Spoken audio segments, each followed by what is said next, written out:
Buddy to, okay, I just saw that. Okay, good morning, everyone, and I want to welcome everyone to the last quarterly meeting of the calendar year, but the first quarterly meeting of our fiscal year. And I wanted to welcome everybody that is all the members and all of the guests, including everyone across the state. My name is Michael Ebler. I'm the chair, and I will just be kind of directing this meeting today, and hope that you guys can get all the feedback you'd like out of it. So we want to welcome. We're going to have some special guests today. That would Chairman Daniel is going to join us later, and Executive Director Cerna, and Mr. Brian Owens, who's going to be here from Commissioner Dimerson, who apparently is unable to attend today, which is perfectly great. We're very grateful to have all three of them, and I'm not sure if they're on yet or not, but we certainly look forward to hearing from them. And if they wouldn't mind, I would like to knock out a few housekeeping issues prior to getting started, and then I'd be happy to yield the floor to you, Chairman Daniel, if that's acceptable.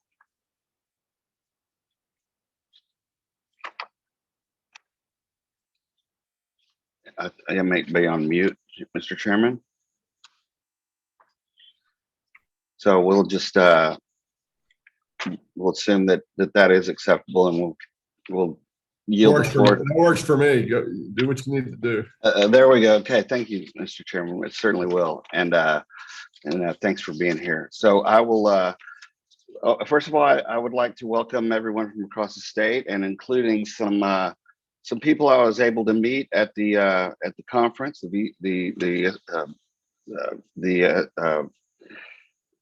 was a conference in Houston last week, the TWC conference, of course. So we had a great time, and I wanted to say hello to you guys, and it was nice to meet you all. I can't say names. I'm talking about from the regions, some representatives from the regions, and in the VR division. And I wanted to recognize you guys, but don't want to go into naming because I'll leave somebody out and hurt feelings. I'm not into doing that. So so with that, I wanted to recognize you guys and say it was nice to meet you, and I think you guys are doing some good work. So thanks for that. Okay. The first thing I would like to do is thank you all for electing me. This is being the first meeting of the fiscal year. This is my first meeting of my third term as chair, and I very much appreciate the support of the council in electing me for a third term. And I hope I'm doing a satisfactory job in that respect, and look forward to going through the year, fiscal year, and getting back into in-person meetings, which we'll discuss a little bit later. But it's been quite an interesting ride, having gone virtual, and I appreciate you guys believing in me enough to lead us through this. So thank you. Also want to congratulate the vice chair, Miss Lisa Cower, the new vice chair. She was elected at our last election, and we want to make sure that we welcome her as the vice chair, and I know that she'll do a great job in that respect. And of course, the outgoing vice chair, Miss Lisa Majeski West.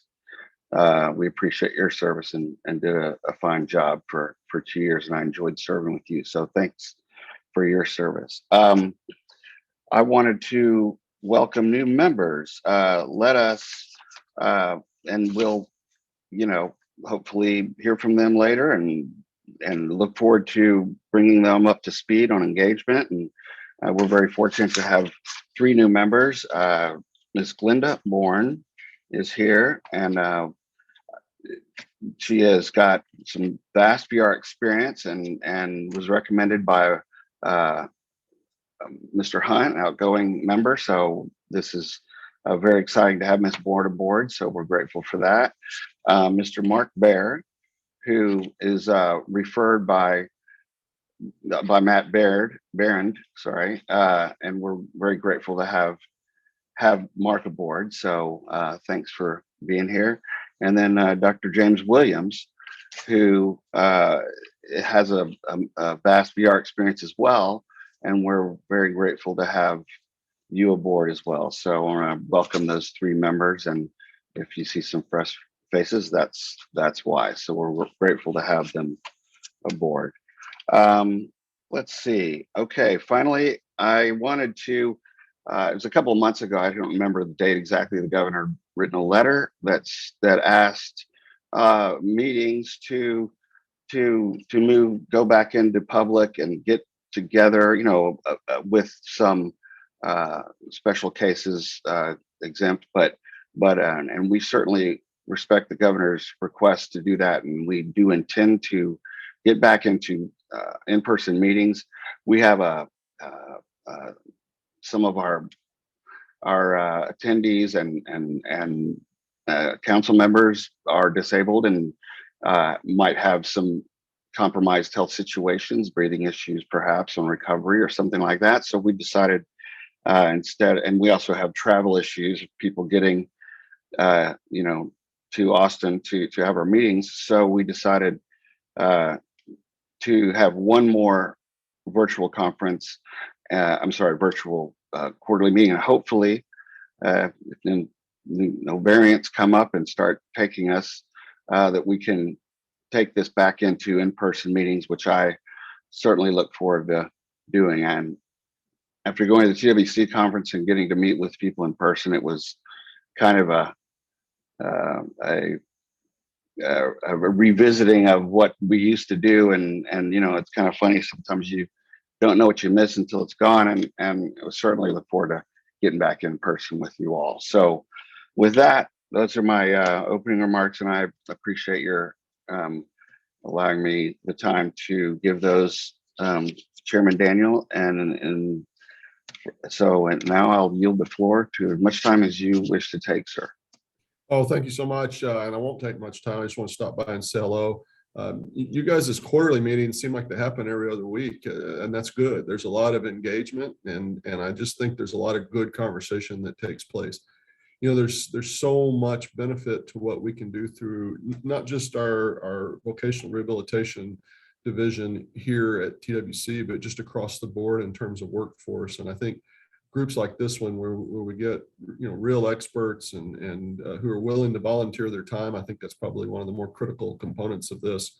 And share your expertise with us. Honestly, we can't do all the things that we're able to do without that kind of help and engagement. And so let me just say thank you for that, because it just doesn't happen without that. And then I did see Michael at the annual meeting a couple times. Actually, he was in a lot of the sessions, probably more than I was. That's pretty impressive, because they had me really busy all week.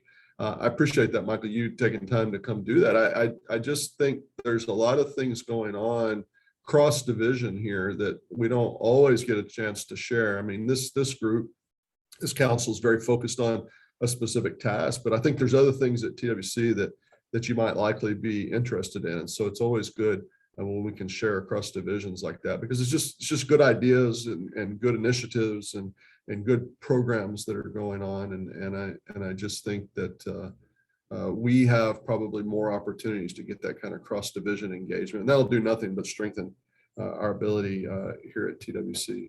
And that's really all I came to say this morning, was just good morning, hello, and thank you for all that you do.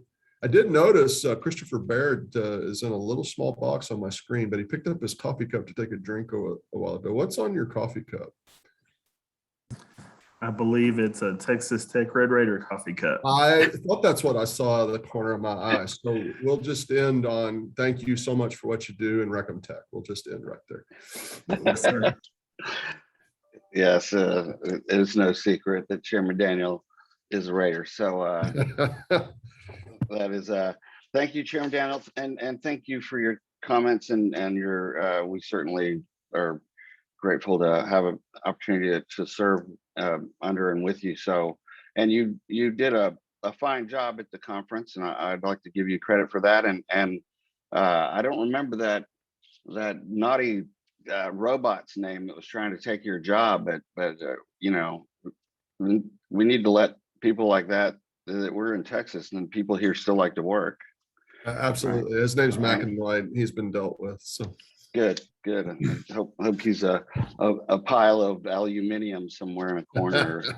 well, wasn't that extreme, but thank you. No, you did a fine job, and thanks for making the conference an interesting engagement. I certainly enjoyed every panel I was able to go to. It's unfortunately you're not able to go to all of them. It would be great if you could, but you just anyway. It was nice to share that with Mr. Robinson and Mr. Powell on site. So that was pretty cool to do. So anyway, thank you, Chairman.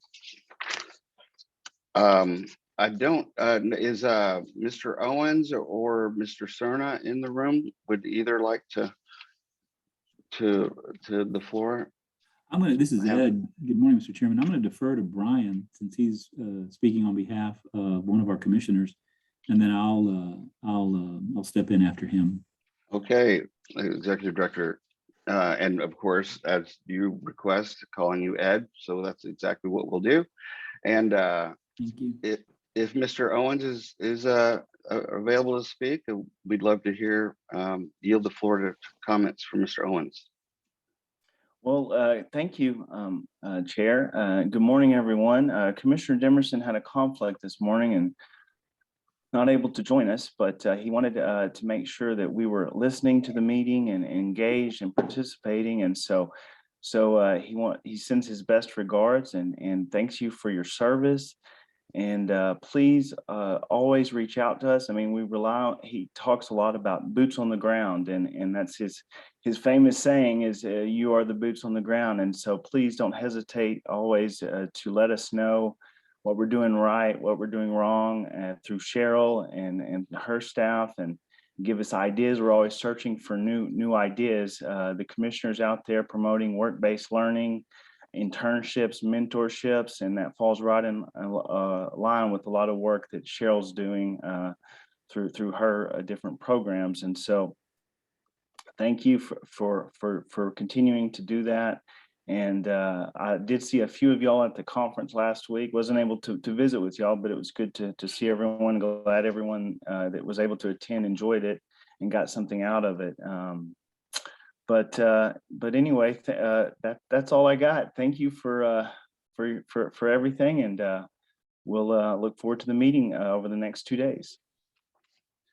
Okay, well, thank you, Mr. Owens. I appreciate your comments in lieu of Commissioner Demerson. Of course, we miss him, but appreciate him sending a very capable representative to share with us. So thanks for that. And I wanted to just kind of share with you guys that in the conference, the commissioners and Commissioner Alvarez, who will be with us tomorrow, and the director, Ms. Fuller, both recognized me as the chair in some pretty full rooms of attendees, and I felt that was very gracious, and you know, I was grateful for that recognition, and not just me, but basically recognizing the RCT. So I want you guys to know that you know, we're on the radar, and they're respectfully recognize us as a council that does matter. So I felt that felt good. Just want to let you guys know as fellow council members and public. So thanks for that, you guys. Okay, Ed, Executive Director Ed Cerna, if you'd like to yield the floor to you, if you'd care to speak. Yes, sir. Good morning, Mr. Chairman and members. I appreciate the opportunity. You know, it's always good to come after my bosses, because then I can hear the things that they say and I can stay on track, make sure that I stay on track. But more importantly, like them, I take every opportunity I can to thank you all for participating and for your volunteer work to help make our vocational rehabilitation operation better. I just want to inform you all about some of the things that we're doing very quickly. Two things in particular with some organizational changes that I made. First off, the agency as a whole, and this should positively impact vocational rehabilitation. Both of these should, but this first one especially. We're going to be enhancing our outreach and communication efforts. I was at the conference as well, and I took the opportunity to sit in one of the vocational rehabilitation pre-conference sessions. They had a lot of work session or a large work session going on, and I was able to speak to a lot of VR staff that were there, both counselors and RAs and management, and had already taken steps. While we had already taken steps to enhance our communication and outreach, I heard a lot of good ideas from them, and I heard a lot of frustration from them about our message of the good work that we can do and the good work that we do, not getting out to folks so that they know that we're here for them. So I wanted to let the council members know that we're going to be enhancing our efforts working with vocational rehabilitation to make sure that our customers, both the customers we have now and the customers that don't know that they can be our customers, let them know where we're at, the services we can assist them with, and get them to allow us to help them.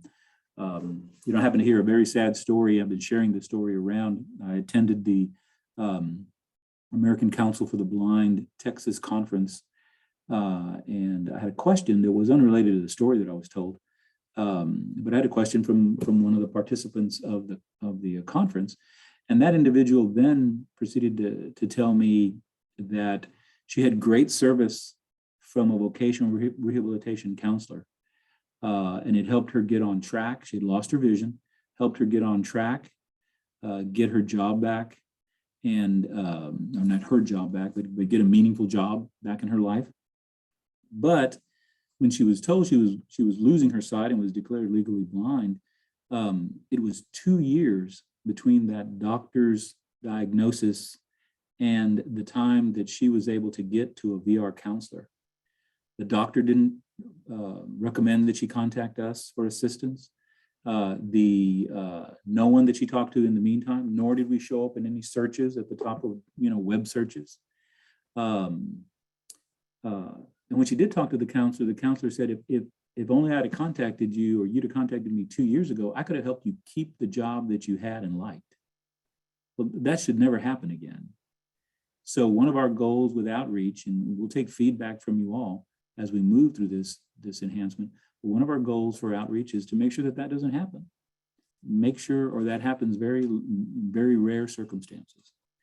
So we've enhanced our outreach, and we're enhancing our communications as well to include more information about vocational rehabilitation, the services we provide, and the locations to get those services and how you can get those services. We've expanded how we provide services. We're taking advantage of online as well as in person, more folks coming back into the office, which is very good. The second thing that we've done that's significant to VR, and vocational rehab already does this with the rapid response team in a microcosm, but we created a customer care division so that there can be a main door, not the only door to get into TWC, but a main door that if you don't know who to call or who to contact or whether we can even help you, you contact this one location, whether it's via an email or a chat or a live chat or a call. And that call center person will assist you to get you to the people that can help you, or will directly help you right then and there. There will definitely be links to our vocational rehabilitation services so that if someone's not sure whether we can even help them or not, long-term, my goal is that if you don't know what services you need in the state of Texas, call TWC, and we will either help you, or we will get you to the right people who can help you, or we will put you in contact with resources that can assist you. So we've made those changes too. That one's going to take a little bit longer to get off the ground. That's kind of like, designing and building a plane from zero, the blank sheet of paper. Very few other state agencies do things like this and as comprehensively as this. But we are going to succeed at that, and that will have a positive impact on VR as well. So just to let you all know those two things. And of course, I continue to be eminently available to you all to discuss anything that's going on at the agency. You have Cheryl the entire time with you who can answer everything that's going on in VR, and she knows everything else that's going on in the agency. But if you ever wanted to have any questions of me, you can certainly ask me about anything that's going on at your workforce commission, and I'll be glad to discuss those with you. So those are a couple of things that are going on. And Mr. Chairman, I'll yield the floor back to you. Answer any questions that you or the council members may have. But if not, I'll give you back the microphone, so to speak. Yes, sir. Thank you, Ed. I appreciate that very much. Does anybody have any questions for Executive Director by any chance? Quick question. Yes, And you ma'am. know I'm going to have a question. Good.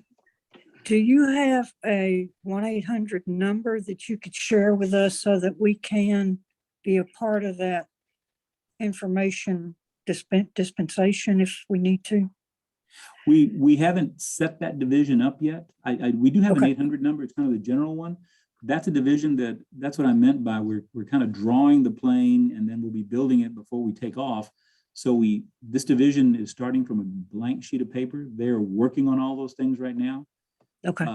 As soon as we get that information, I will share it with the council so that you can then take advantage of it, as well as sharing it for us as well. Yes, ma'am, absolutely.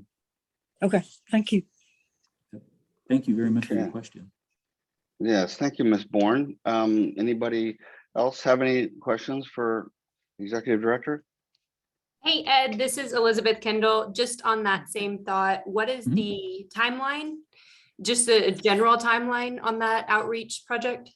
Sure. So the general timeline is when I created the division September 1st, and right now the division has a director, about 6 staff people, and an executive assistant.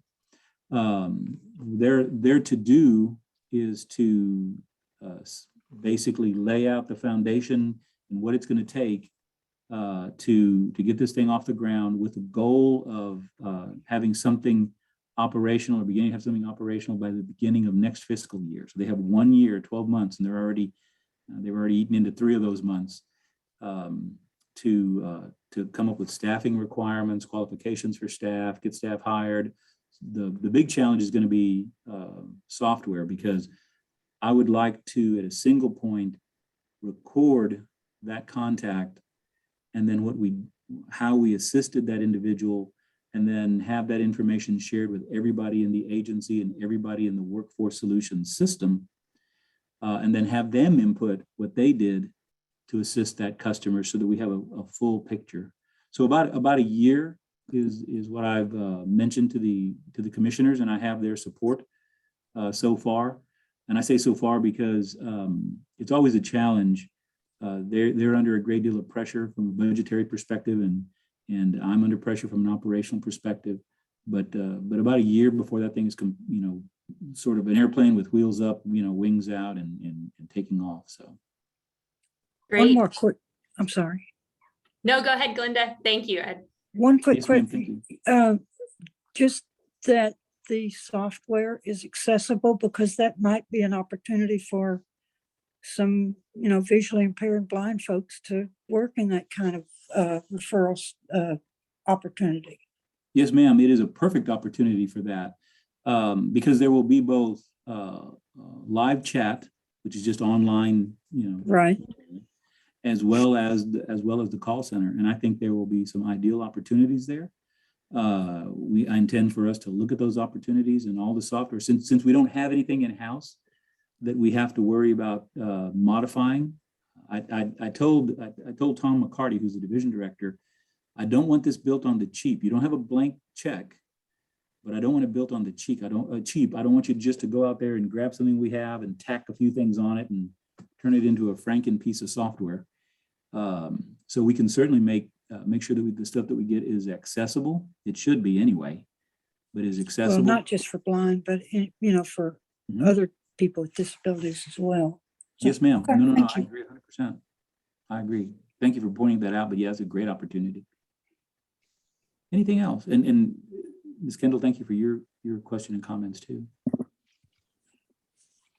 All right. Anyone? All right.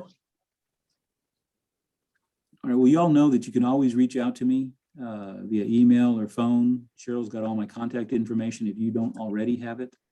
But I'll make sure that that Cheryl shares that with all of you all, so that you have it if you have thoughts, ideas, observations, or concerns about your workforce commission. Feel free to let me know. So with that, Mr. Chairman, I'm going to give you back the microphone. And thank you all very much for letting me take this time out of your, I looked at the schedule, looked at the agenda, and I squeezed myself in early on because I know that y'all would be very busy and very tired as the agenda progressed. So thank you all very much for giving me this time.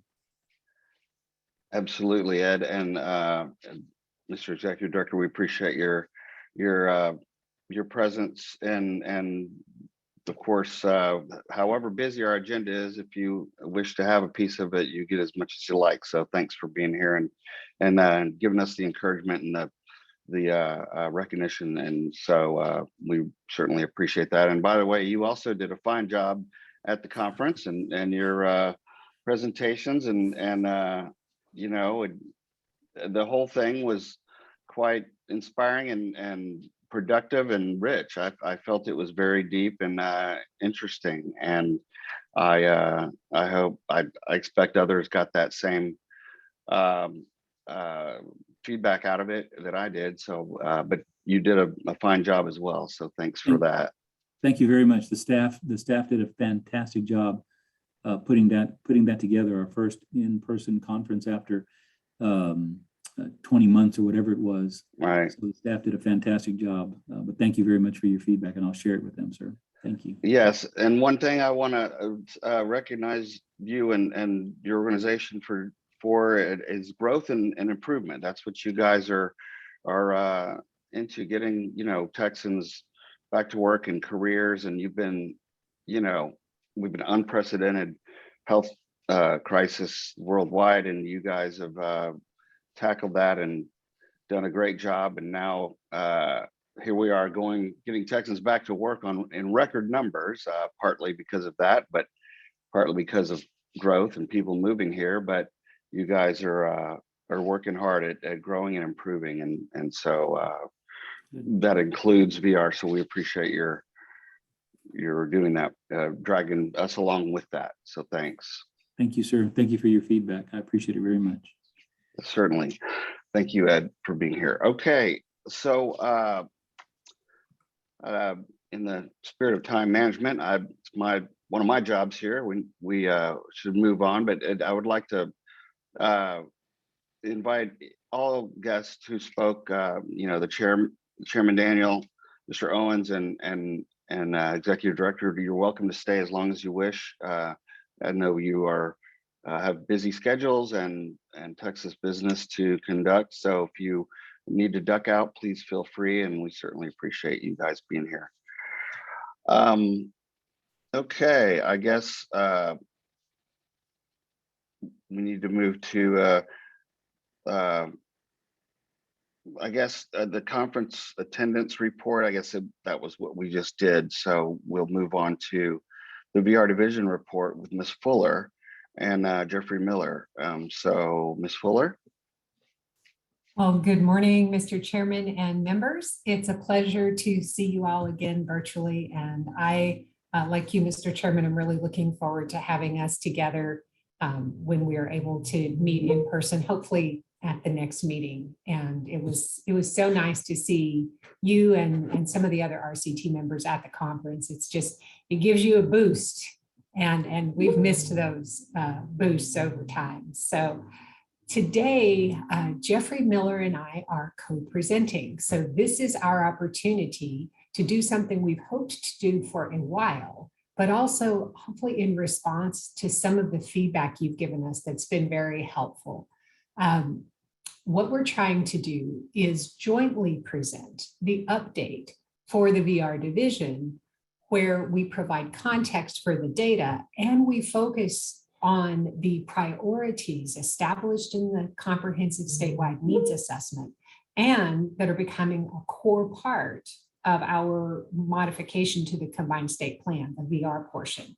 So try to focus what we're doing and the data that we're looking at on moving that needle so that when we have the next 3-year needs assessment, we can see some growth through what we've been doing together in those areas that have been identified as our top priorities. So we wanted to do this more as we've gone on. And also we got great feedback last time of how can we do a better job of connecting the dots, right? Between the update I give and the data that Adam Leonard and Jeffrey Miller so expertly give every meeting and our customer satisfaction. So we're not there yet, but we're a step closer. And this presentation is our effort to do that. And we'll want your feedback so that we can continue to improve. We do have a couple of hours this morning. Y'all know I can talk, but Jeffrey will also be sharing with us and we'll certainly have a break, Mr. Chairman. You just call it when you see it, and then we'll pick up after the break. So we will proceed that way. Now, Jeffrey got the blue screen of death this morning on his computer just a few moments ago. And so I think he's back online because he's good with technology and fast, but it does give me just the smallest bit of comfort that even the super techies get the blue screen of death now and again. So Jeffrey, are you on and good to go? Yes, I believe I am on and good to go. There you are. And no matter who you are, the blue screen of death is always an unsettling experience. So Yeah. please bear with me if I continue to have technical difficulties. I've been having trouble with my Surface Pro ever since I installed some updates last Friday, but I think we're good to go. So let's launch into this joint presentation. I'm excited to be here and excited to deliver data insights within the context of the combined state plan goals. Thank you, Jeffrey. So we gave you a long report, and what we'd like to do to really guide us through this conversation and this update is use a PowerPoint presentation. So Daniel is going to pop that up on the screen, and then he's going to let me drive. If I drive well, if not, Daniel is going to take over and drive for us. And so we will stand by until that pops up. And I would like to say that I'm sorry to interrupt, but I'd like to say that was very, very effective delay tactic there, Ms. Fuller. You did a great job in allowing Mr. Miller to get back online. So good work. Well, if you saw us like looking down, frantically for a few minutes, that's what was going on. And so we were working on that. We've all had that panic face, so don't you worry about it one bit. I know it. Oh my Thank goodness. you. All right. Absolutely, you did wonderful. Daniel, how are we doing on the PowerPoint? I'm having some issues with it. Do you want to try sharing it and then hopefully it'll resolve? Well, look at us having technical difficulties. So the key challenge this morning will be how well Cheryl can talk and look in her email. And so I will pop in here to see if I can find it and get that popped up. And just if I might mention to new members and existing members that these reports are in the binder if you'd like to follow along. And this report will be which one in the binder, Ms. Fuller, 1A or? I'm pulling that up right now so that we can take a look here. And Lisa probably has it memorized. Is it the Yeah. point, the quarterly update to the Rehabilitation Council? Yes, it's 1B. Okay, 1B. So there you go. If you wish to go into the binder and follow with it, with the speaker, you can do that. So anyway, thank you, Ms. Fuller. So I'm pulling up the PowerPoint as we speak. Now, Daniel, my challenge is going to be how I can see any feedback and run the PowerPoint as well. Okay, So okay. let me know if you get a chance or if you have any luck sharing it. Will do. And I'm also going to send you the version I've pulled up just in case. And then I'll have a lot of pop-ups with my apologies. Let me see if I can stop that. Okay.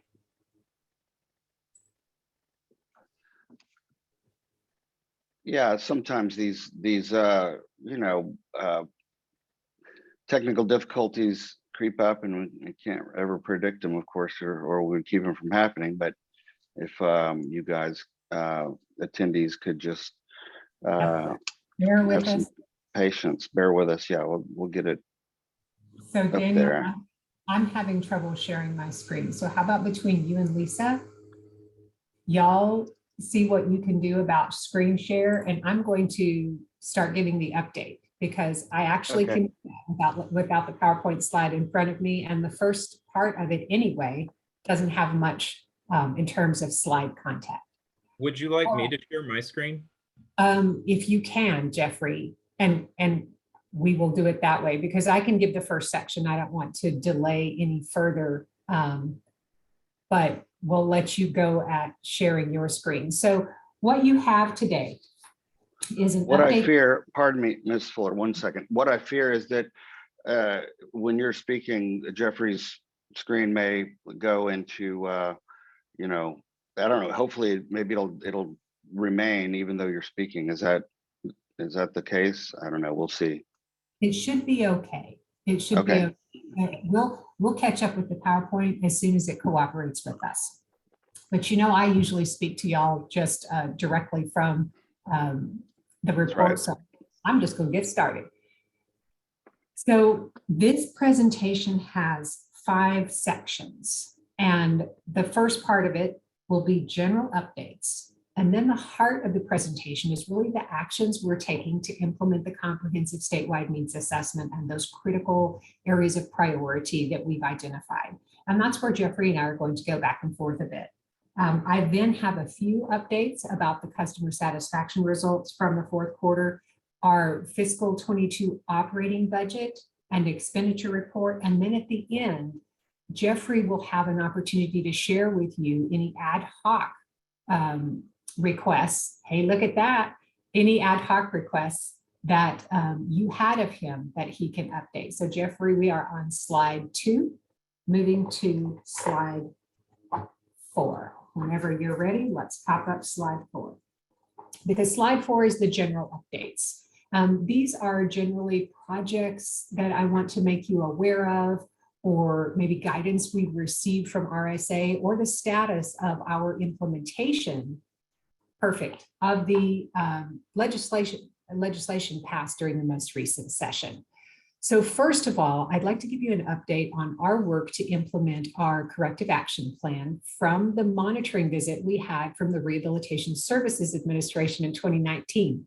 Some of you participated in that process. We have a corrective action plan that was approved earlier this year, and that corrective action plan requires us to submit information to RSA about our progress periodically and quarterly. In fact, there are 2 focus areas for the work we're doing. The first, as you may recall, is performance, and that was specific to the data validation practices and some of the training for staff on specifically a couple of the new performance indicators we have under WIOA, and also shoring up some of our other data validation. The second area was financial management. We had some findings there related to the expenses associated with moving into the workforce centers as required by Senate Bill 208 from, was that the 84th legislative session? So since the last report to you, we have submitted our October 30th update. We did not anticipate feedback on that until early December, and we got feedback on Friday. So RSA was right on time. What we submitted to them was the updated policies related to case file documentation for measurable skills gains and for verifying wages and employment when a case is closed.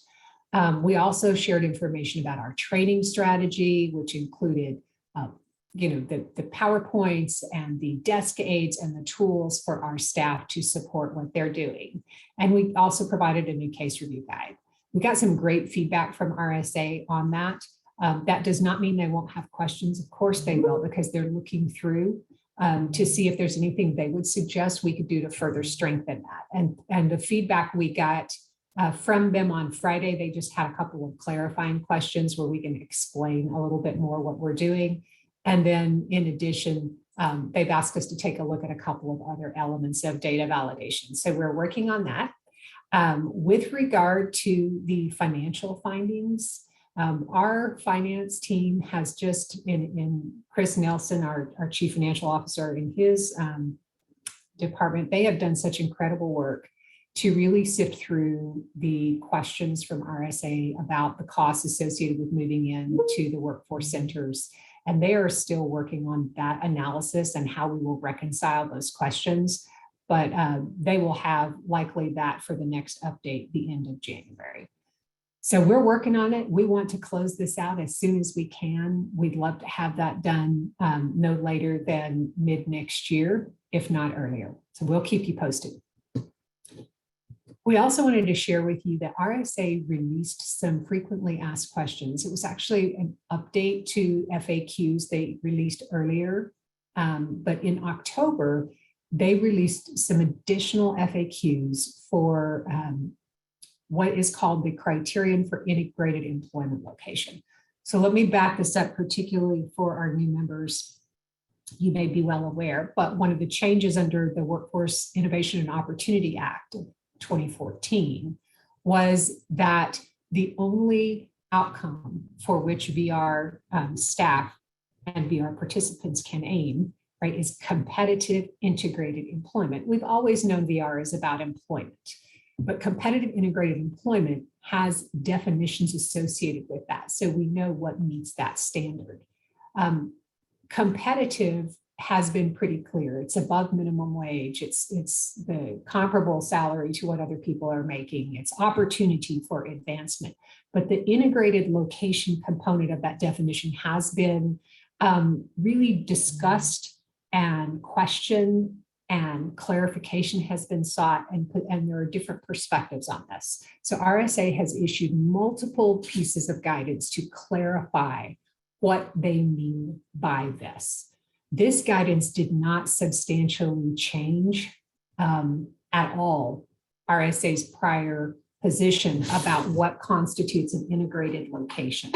And so what they primarily did was try to simplify the language they used, so it sounded maybe a little bit less complex, to simplify it, to clarify it, and really to reinforce that when they're talking about an integrated setting for someone who is in employment, that it is about really fully enabling individuals with disabilities to interact with individuals without disabilities to the fullest extent possible. So prior questions about what if the person works primarily on a team that is people with disabilities, but they interact with people in the public that don't have disabilities. That's not what this standard requires. This standard requires integration in the workplace, right? In the work unit, the work site, as well as interacting with other individuals outside of the work unit. So the takeaway from this is that I would just say that RSA has remained steadfast since the first regulations came out about competitive integrated employment in their assertion that the intent and that the intent is not new, but the intent of competitive and specifically integrated is really fully integrating individuals with disabilities into work environments where they work alongside and engage alongside people without disabilities. You might wonder perhaps why this has been a specific challenge. And I would just remind you that for many years, the Ability One contractors that we have worked with have had a mission really and a focus and a contractual requirement to hire people with disabilities and to meet a certain standard for how much of their direct labor hour work is conducted by people with disabilities. And so those two federal laws don't really sync. And that created some disconnects in the system and partnerships that have been in place for a very long time. But I'm happy to give you more about that. I just wanted you to know this remains very important in terms of policy and clarity about what the ultimate outcome for employment is for our customers. On implementation from a couple of critical pieces from the 87th Texas legislature, I wanted to give you an update on the Rider 48 report that we're calling it. So it's from Senate Bill 1, the General Appropriations Act. There are riders that can be attached to agencies' budgets. And one of ours gave us the responsibility to conduct an inventory, prepare a report of all current apprenticeship and internship opportunities for people with disabilities. It specifically requires that we have to look at number and type of apprenticeship and internship opportunities, how long the program is, the age range of participants, what type of employer, where they are, how they're funded, how they're publicized, and the number of individuals that are getting full-time employment as a result. Now, this is a worthy goal. And we are working on a cross-agency work group because we'll partner with the Workforce Division. We will partner with Jeffrey and his team. And we will work on this report together. You may recall we are to submit this report to you and the legislature by next October. So it'll be here before we know it, by October 1st. What I want to mention to you this morning, and Jeffrey may also have some thoughts about this, is we've been studying on this. And one of the challenges is there is not a data set that tells us everything that is asked here. Like we don't know out of all the apprenticeship programs, how many people have disabilities. That's not data that's collected in that way and may not even be information the individuals themselves give their employers. So what we're going to do is try to work together right after the first of the year to establish a clear scope we can report to you that says, here's what we can know and report to meet the intent of this report, because the intent is spot on. It is about that work-based learning and how we're ensuring that work-based learning, a full array of work-based learning opportunities are available to people with disabilities who are seeking those employment and career outcomes. But Jeffrey, did you want to make mention of anything on the data limitations here? Yes, I think you gave an excellent overview of the challenges that we face in collecting the information that's asked for in SB1, because disability information is protected. So it's not like we can get it in a comprehensive or exhaustive manner from employers. Adam's thought, though, is that in light of WIOA, apprenticeship and internship opportunities for people with disabilities should be the same as apprenticeship and internship opportunities for people without disabilities, since the emphasis is competitive integrated employment. So we're still deciphering the intent of SB1 and trying to figure out how we can approach it in light of the emphases of WIOA. Thank you, Jeffrey. And we will definitely do our utmost to provide a good, strong report, but wanted you to know, as we started to study on it, we're very aware of the data limitations in being able to fully capture everything on that list. But we will, of course, explain that in the report, and we will be back to you at our next meeting with an update about what we think we can do get your feedback there. The other thing is the implementation of Senate Bill 50, and we're excited about this.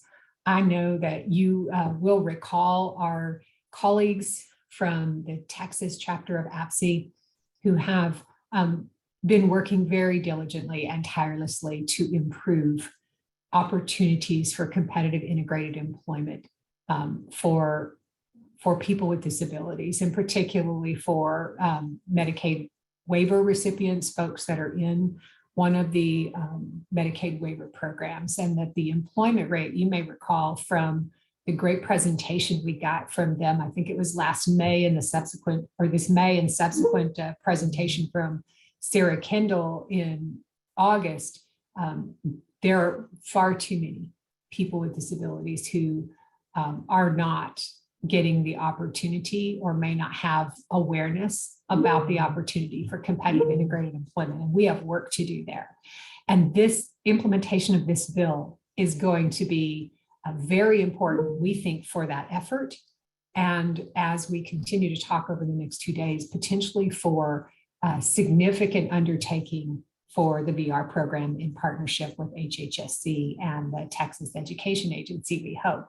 But what Senate Bill 50 requires is it requires the Health and Human Services Commission Executive Commissioner to establish rules and processes really to further the Texas Employment First policy. And the idea is that Medicaid waiver participants who want competitive integrated employment get the opportunity to achieve that goal. And so what the law requires is for HHSC to develop strategies to increase the number of individuals that are getting employment services from TWC, VR, or through the waiver program in which they're enrolled. One of the things about SB 50 is the legislature did state that implementation of it was subject to appropriations. So they said implementation is based on whether you get funding for this. And so HHSC subsequently had a decision to make, and they decided that they would implement the law using existing appropriations, which is fantastic news. And our team has already begun working with HHSC. Our first step is to get a data sharing agreement in place, because that data sharing between our two entities is going to be critical to the success of this effort. And lastly, on general updates, I wanted to update you on our remote work and service delivery plan for 2022. I've talked to you throughout the whole pandemic about the impact of the pandemic, how we moved to remote work, how we moved to remote service delivery, and just all of the challenges that we have, along with the other VR programs around the country, and I guess everybody else encountered as we've gone through the pandemic. But one of the things we have learned is that we need to continue to offer very robust opportunities to our customers to engage with us virtually, in person, or both, based on their customer choice and what works best for them. So as we look to 2022 and move into a new standard operations that does feature opportunities for higher level of remote work, but also a robust in-person presence, we are adjusting our 2021 plan to prepare for 2022. And I'll be briefing Mr. Cerna on our proposed plan in just a few days. We're working on it, but what I wanted you to know is that we will move into a new standard operations in January that features a hybrid approach to service delivery as an ongoing way of doing business, because that's how the world has changed around us. It will also feature higher levels of remote work for our staff. But I will tell you, we're prioritizing making sure we have a robust in-person presence too. And really the success of the hybrid strategy will be the timeliness of our service delivery and the active customer engagement. That's what will tell us if we are successful. And that's going to be kind of the core focus when we're looking at how we're doing on serving people both remotely and in person. Is, are we actively engaging our customers regardless of whether they're engaging remotely or in person? And are we timely serving them? Are we keeping them engaged? So we're working on that. And by the time we gather in February, I should have all the details for you so that you know how we are moving forward. It's been interesting to talk with other states as well to see how they're working through the same process. The world has changed around us. How does VR change and adapt to be relevant for both our customers and the staff we all so urgently need to attract and retain? Those are general updates. I'll pause there to see if you have any questions before we move on to the heart of our presentation on moving from report to action on the CSNA. Okay, thank you, Ms. Fuller. Anybody have any questions at this point in time from what has been presented thus far? Yeah, hi, this is Abdi Warsame. I do have a question. Yes. This is a great information, so I commend you for sharing this information with us. One of the questions that I have is, internship, apprenticeship, that is a wonderful, way of people with disabilities to get into employment. And there are a lot of challenges for employers to have, a robust internship program. So one of the questions that I've received in the past was, bringing people with disabilities requires providing additional resources. So if the person is somebody with autism, that person may need a coach, to coach him or her on the job. If the person is a physical or any other disabilities, they might need assistive technology. So my question is, this is a wonderful,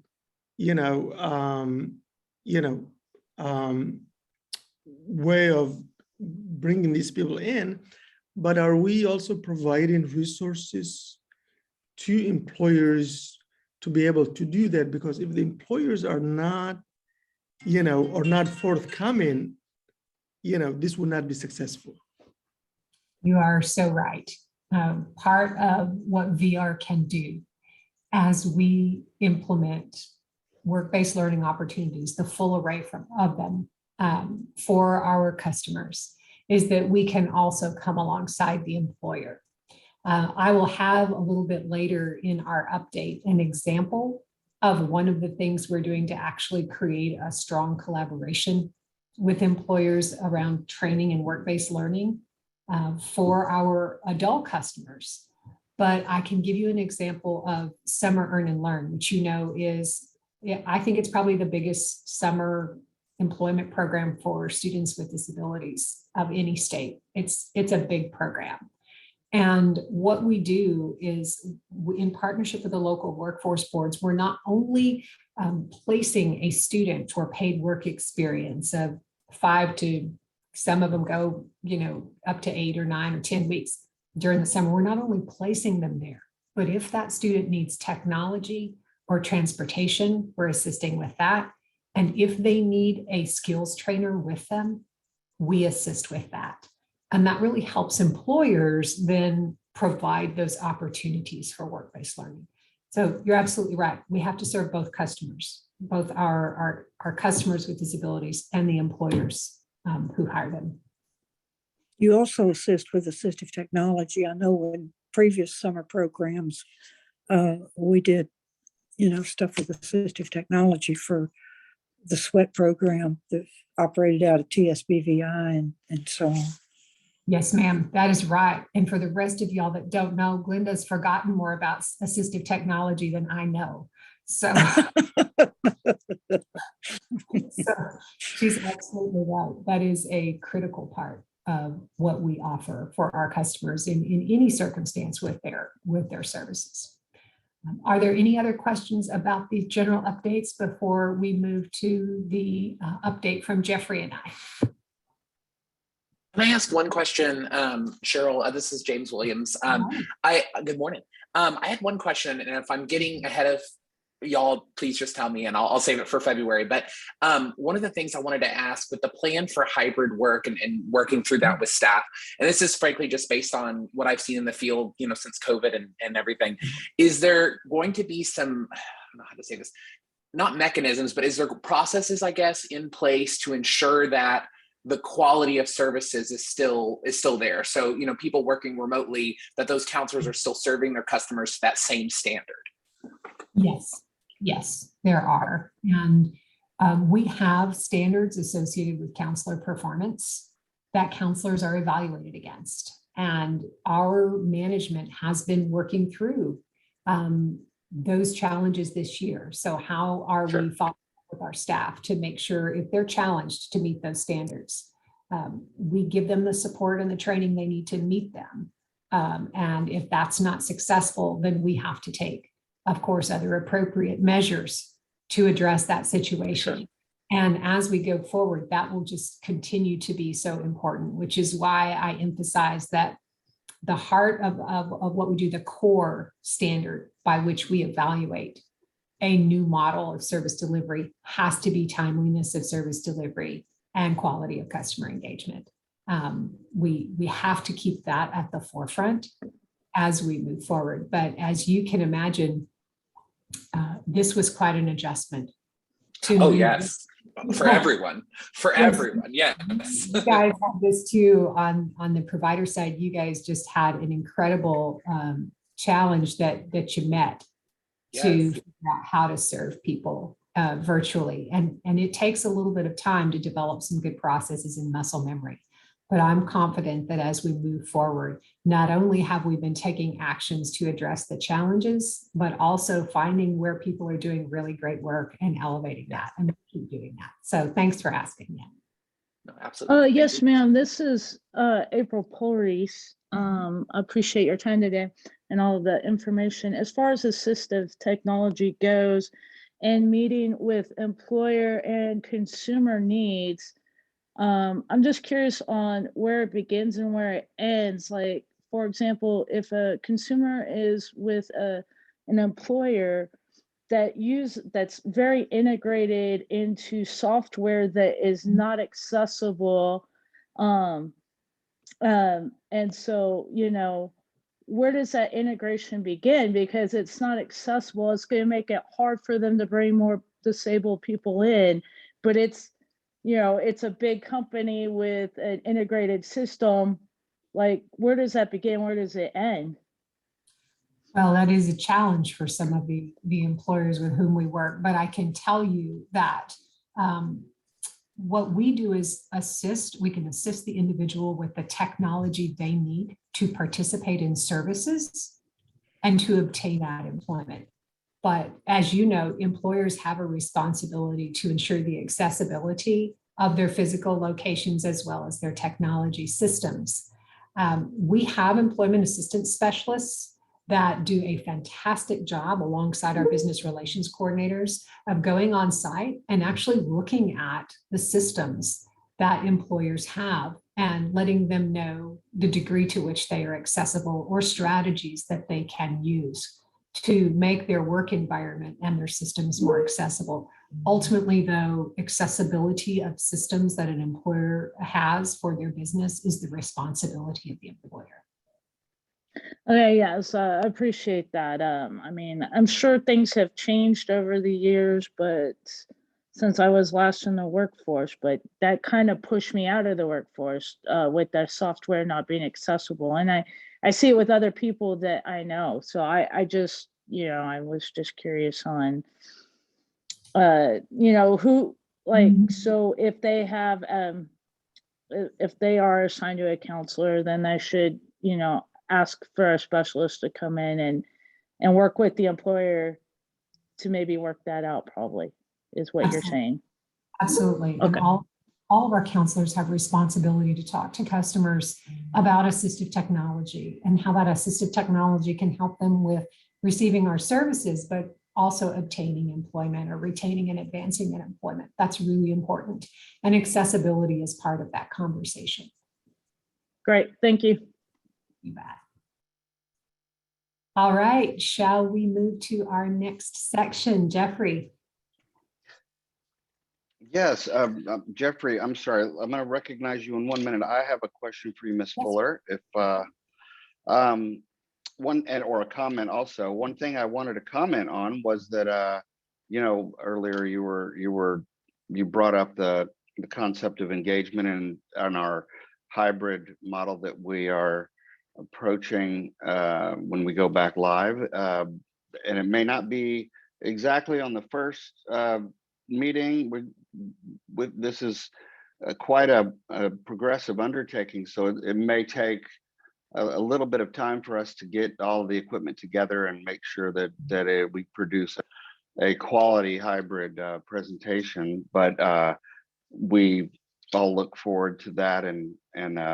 But one thing that I would I'm going to, this may be a prediction, if you will, but and Miss Cowart, our new vice chair, was instrumental in providing town halls right before we got shut down by the COVID bug, and that was incredibly fruitful as far as feedback and engagement. So, and even when we decided to move forward with, and she leading that, which was very, very forward thinking, leading that into the virtual format, it was still very engaging. And I think that many parties, mostly public, enjoyed that we were opening that up and that platform up for engagement. So if earlier you mentioned you wondered if it's going to improve engagement and people are going to like it, my prediction is yes, they're going to like it, because they proved they liked it in the town hall. So we look forward to that. Yes, sir. I think you're going to be right. I think your prediction is right on. And as we have, and I'll share later with you in this presentation, been asking our customers in our customer satisfaction survey what their preference is for either in-person, remote, or a combination. The majority of our customers prefer either remote or a combination of in-person and remote. And so what we have to do is get really good at this. And that's the opportunity we have. Have we come a long way since April 2020, but we're not yet to where we want to be, but we've come a long way. So yes, sir, I think you're right. All right, well, thank you, Ms. Fuller. Any other questions for Ms. Fuller before she moves on to the next section? Okay, Ms. Fuller, if you'd like to proceed. All right, so this next section is where Jeffrey and I will talk together about how we are focused on the priorities that came out of the needs assessment. So our goal is really moving from assessment to action. And what we have been doing, as you know, is since the final report, we've been collaborating with Jeffrey's team. And by the way, Mr. Cerna mentioned some organizational changes he's made recently that I think are going to have a very powerful, positive benefit for VR. But one of the other changes he made is, you might recall that Adam Leonard and his division, of which Jeffrey is a part, he's the manager of vocational rehabilitation, performance reporting and analysis. They used to be called the Division of Operational Insight. Well, they have a new name because they now have the Labor Market and Career Information Department under them. So it used to be in another division. And so now Adam's team has more than doubled. And they have a new name, and it's Information, Innovation, and Insight. And for short, we call them I-cubed. So that's what you see on the screen. If you're wondering if that's a typo, that there's a straight line in between the I and the 3, they're I-cubed. So we have been working with them and closely with Jeffrey and Christopher to really study what did we learn in the needs assessment, and then working with you as RCT members. And thank you for your work with us on the state plan. This is where the members really roll up their sleeves. But to identify what are the goals and strategies that should drive our work together and our work as VR, so that we address what we learned in the needs assessment. These are, in fact, our most important opportunities to improve. We have these areas because we have opportunity for improvement in these areas, some more than others.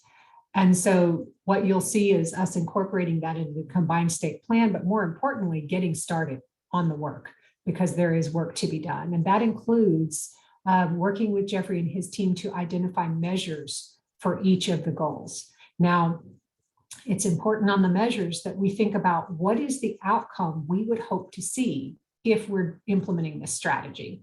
So not that we're counting, did we finish that training? Check mark. Did we finish that project? Check mark. Because that's really not telling us, did what we undertook address the issue? So that's what we're really trying to work on as we collaborate with Jeffrey and his team to identify measures and measures for which we have data that can inform our work together. Next slide.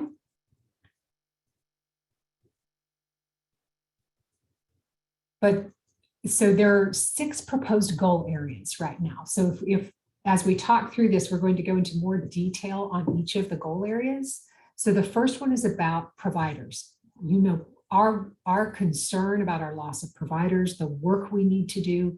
We have discussed this many times, and this is the top. This is a critical goal to improve provider recruitment, retention, and as part of retention, use of active providers, as well as how we support our providers. The second goal is streamlining VR policy, process, and procedure. We've got to improve workflow and the tools that facilitate that timely service delivery. That's also integral to our success in a hybrid model. The third is recruit and retain VR staff. This is a national challenge in VR.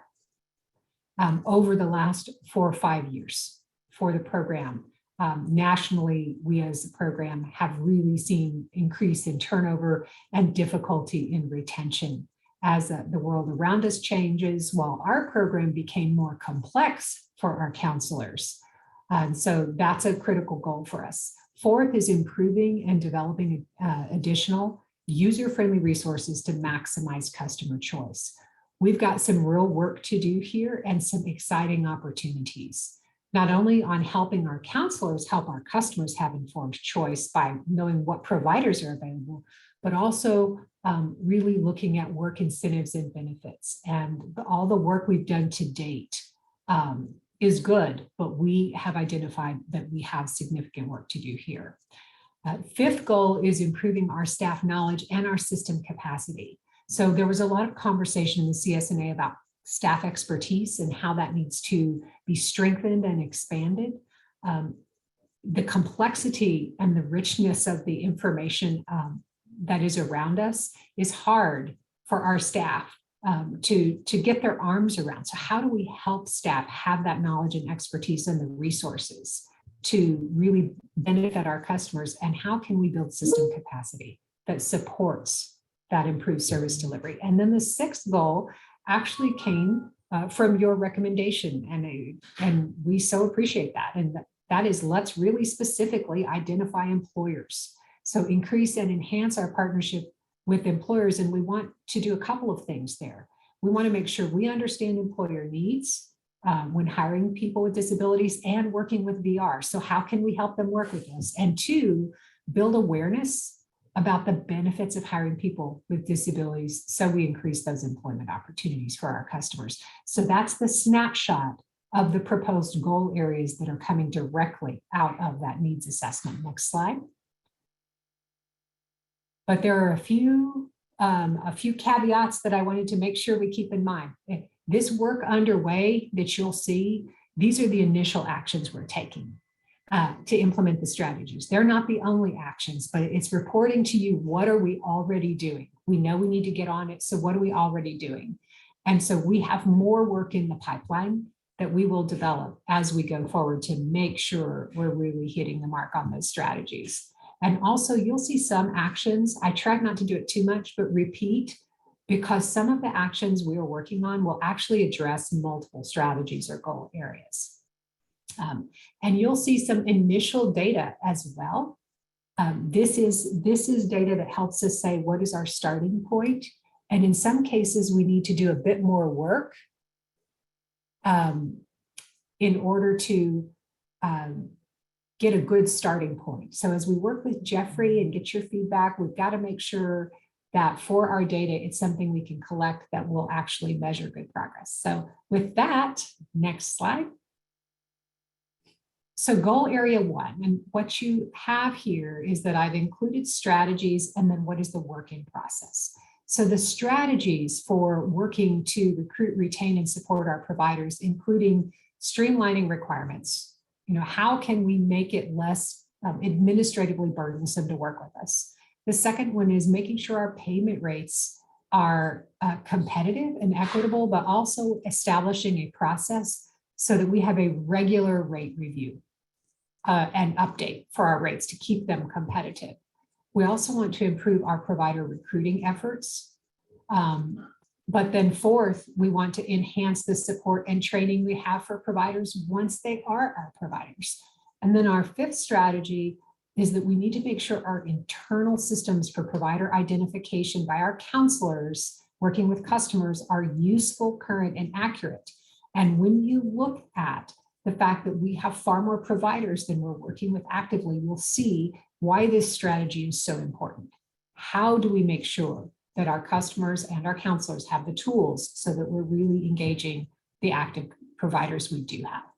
So what are we working on? Well, we launched last year with providers. Ms. Hodges has just done yeoman's work, but also we have providers that have participated on multiple work groups. James Williams, he's been really great about working with us in multiple of these projects. And so we've been very fortunate that our providers have jumped in and worked with us on this. But this business transformation project is a big project that has been underway, and you've heard Jason talk about it. But supported employment services has been one of the things we most needed to address. And we need to address it so that we're ready for that SB 50 implementation and what else we'd like to do to expand our employment first activities. And I'm very pleased to say that we have been working through that process to make significant improvements to supported employment, and it will be considered by the commission at their meeting this coming Tuesday. Also, we have increased the rates for employment services, pre-employment transition services, and our autism support services. But we are also working on the procurement to get an expert on contract to really do a comprehensive rate review. In Region 2, and Mr. Chairman, you heard from Jim Knaus and Lisa House, our Regional Director and Deputy. They are piloting an activity to try to really meaningfully engage providers that have a contract but are not active and work with their staff and those providers to get that connection reestablished. And we're going to learn from that to figure out how we can move forward to do this statewide. And then we think that one of the benefits as we really onboard our providers to retaining them and ensuring that we're accessing our providers is doing a much more robust new provider orientation. And one of the things I'm excited about, I'm going to throw it to Jeffrey, is that his team has developed a provider locator tool that we are really excited about and we think will help tremendously on this goal area. So I'm going to throw it to Jeffrey, and then he's going to move right into our success measures on this one. Thank you, Cheryl. And as Director Fuller mentioned, we have an incredible new tool for the use of field staff.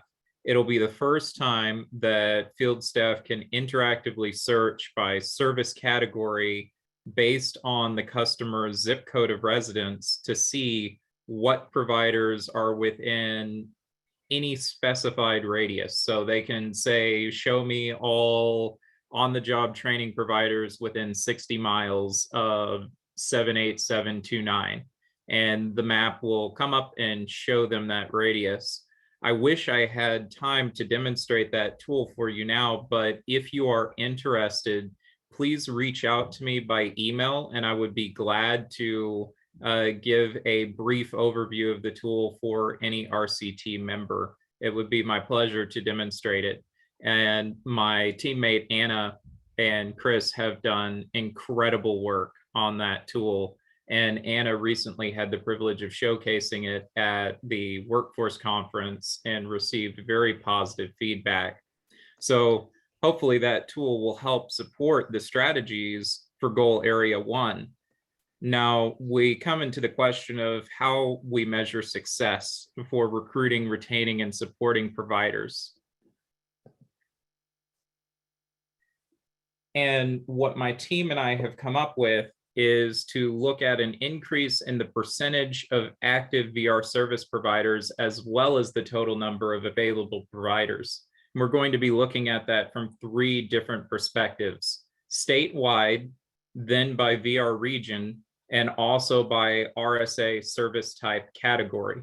And it's important to look at a twofold measure of success here, because we not only want to increase the number of providers in our system, we want to also increase the percentage of those that we're using, because we want our providers to have a profitable business experience with the VR program. So it's not enough to look at increasing available providers. We have to make sure that those available providers are actually actively providing services every quarter. And that brings us to the current state of things. Looking at calendar year 2017, quarter 3, we had 30,000 providers listed as available in our internal system. But looking at service authorizations, we could see that only 5,206 of those providers were actually giving services during that quarter. So the activity rate was just around 17%. Now, by quarter 3 of 2021, that activity rate has about doubled. But it should be pointed out that this is primarily because we've cleaned up our internal systems and removed available providers that were actually not available. They were just kind of haunting our internal systems. We hadn't checked in with these providers in a long time. Some of these providers may not even be in business anymore. And that goes to strategy 5 that Cheryl talked about, increasing the accuracy of our internal systems so that we can actually get a decent view of our activity rate. So at present, we've got about 4,000 active providers in our system. We've got about 11,000 available. And so we have an activity rate of 34.15%. Now, is this what good looks like? Probably not.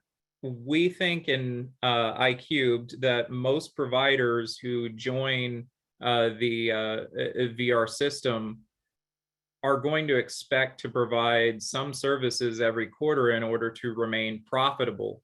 So if a provider is sitting out in the available category and it's left untapped, then more than likely they're either going to move on or cease being active.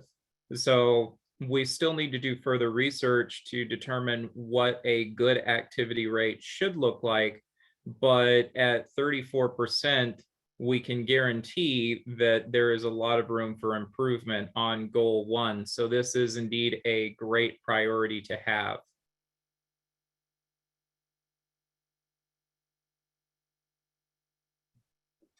And I'll toss it back to Director Fuller to move on to goal area 2 if there are no questions about goal area 1.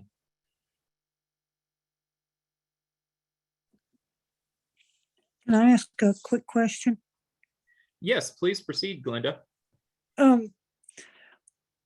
In terms of retaining providers, how, and I may be getting out of line here by asking this, or out of but as far as payment to the providers and keeping up with those kinds of things, how are you doing that? What's how is that being handled? Because some of the providers in the past, now I'm not talking about now, I'm talking about in the past, have felt like their payment was not equitable to the market, what they could get elsewhere. I'll take that one, Jeffrey, and thank you for that question, because we realized a couple of years ago that we really needed to do some work for some of our providers that are specialized. And I'm thinking specifically about our providers that do the assistive technology training, diabetes education, orientation and mobility. And at that time, our staff, led by Juanita Barker, Director of Office of Blind Services Support, did some review of rates paid in other states. And we made some significant increases in those rates. And then most recently, Jason Vaden and his team, as part of this business transformation project, recommended and the commission approved a 22.5% increase based on using an index about the cost of doing business. So we have made some updates to what we pay. We also make updates every time we review the Medicaid, Medicare rates for our medical services. But one of the things that we know we need to do is have a comprehensive rate review strategy. So all of our rates, if you will, cataloged and regularly reviewed to ensure they're competitive and then updated. That's what we are moving toward. And what we know we need, because there are some rates like hospital rates that have a different level of complexity, we knew we needed some outside expertise. And that's why we are working to procure an entity that can help us do a comprehensive and regular rate review. And so that's what we're working to do in the future. But what we have done in the recent past is increase rates for employment services, pre-ETS, and autism spectrum disorder, and then just a little bit further in the past for some of those specialized services. Thank you. This is Karen. I wanted to follow up. I agree, and I think we've talked that providers is a big issue, and I know you guys are going over this on a more of a global scale, but are you guys finding a way that you can break it down into the categories where maybe there aren't providers? I know that there are some active ones, and then you have some that are available that maybe aren't being used, but are you guys able to get into it to determine where you have a service where there are no providers in certain areas, and that you know that that's where you need to recruit providers? Is that something that you're going to be able to dig deep into? Yes, thank you. We actually are digging into that, and we have an excellent tool already at our disposal to look at provider density in terms of customer to provider ratios. And we're able to use our dashboard in iCube to see counties where there's a total lack of providers in certain categories, or where it looks like the provider base is overtaxed in terms of the available customer base.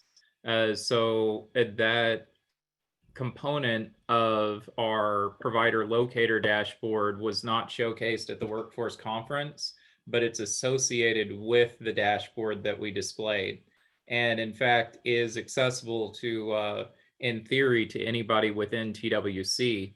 We're still working together with the VR division to come up with a plan to roll that out and introduce field staff into how to use that dashboard, but we have that concern high on our radar.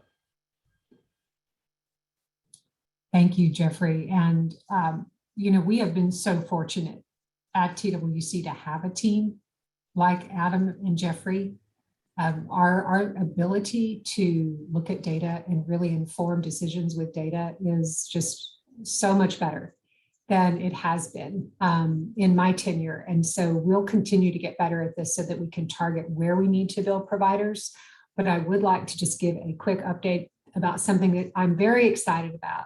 Members, you'll recall a couple of years ago, we redesigned our brain injury services. We call them employment supports for persons with brain injury, or ESBI.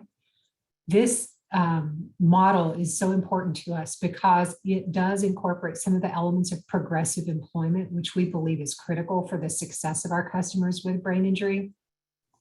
And if you have attended CSAVR conferences recently, you've heard some presentations on progressive employment. And it has been such a challenge for us to get providers through our open enrollment process. We've had one process, we didn't get providers out of it.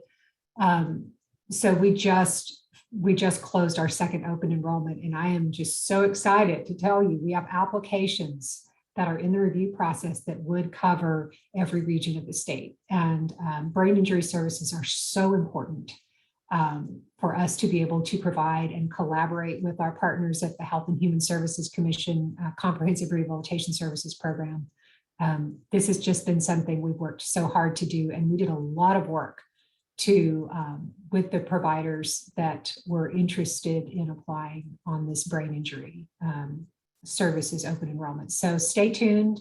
We'll keep you posted, but we absolutely will continue to use data to help us focus on the specific types of providers that we need to have tailored recruitment strategies, and also the particular areas of the state.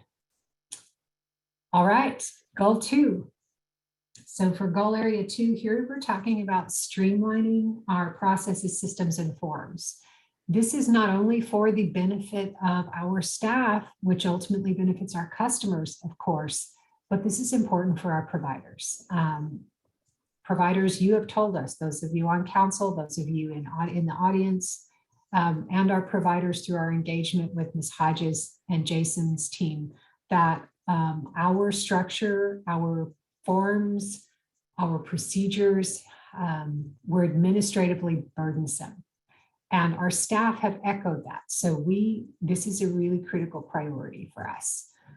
We have work to do. We've made some good strides, but we have some more work to do, and we know that. So the strategy that we'll be working on intensively is streamlining or even redesigning policy, procedure, forms, and approval processes so that we're really improving the ease of navigation of those for our staff so that they can better facilitate coordination of services with our providers and improve how responsive we are to customers in getting them the services they need.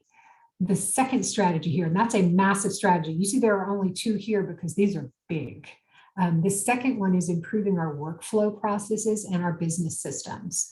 So how can we really look into those processes to identify where we have bottlenecks or constraints, or where we could automate certain parts of workflow, or where we can be more efficient in how we're doing the work.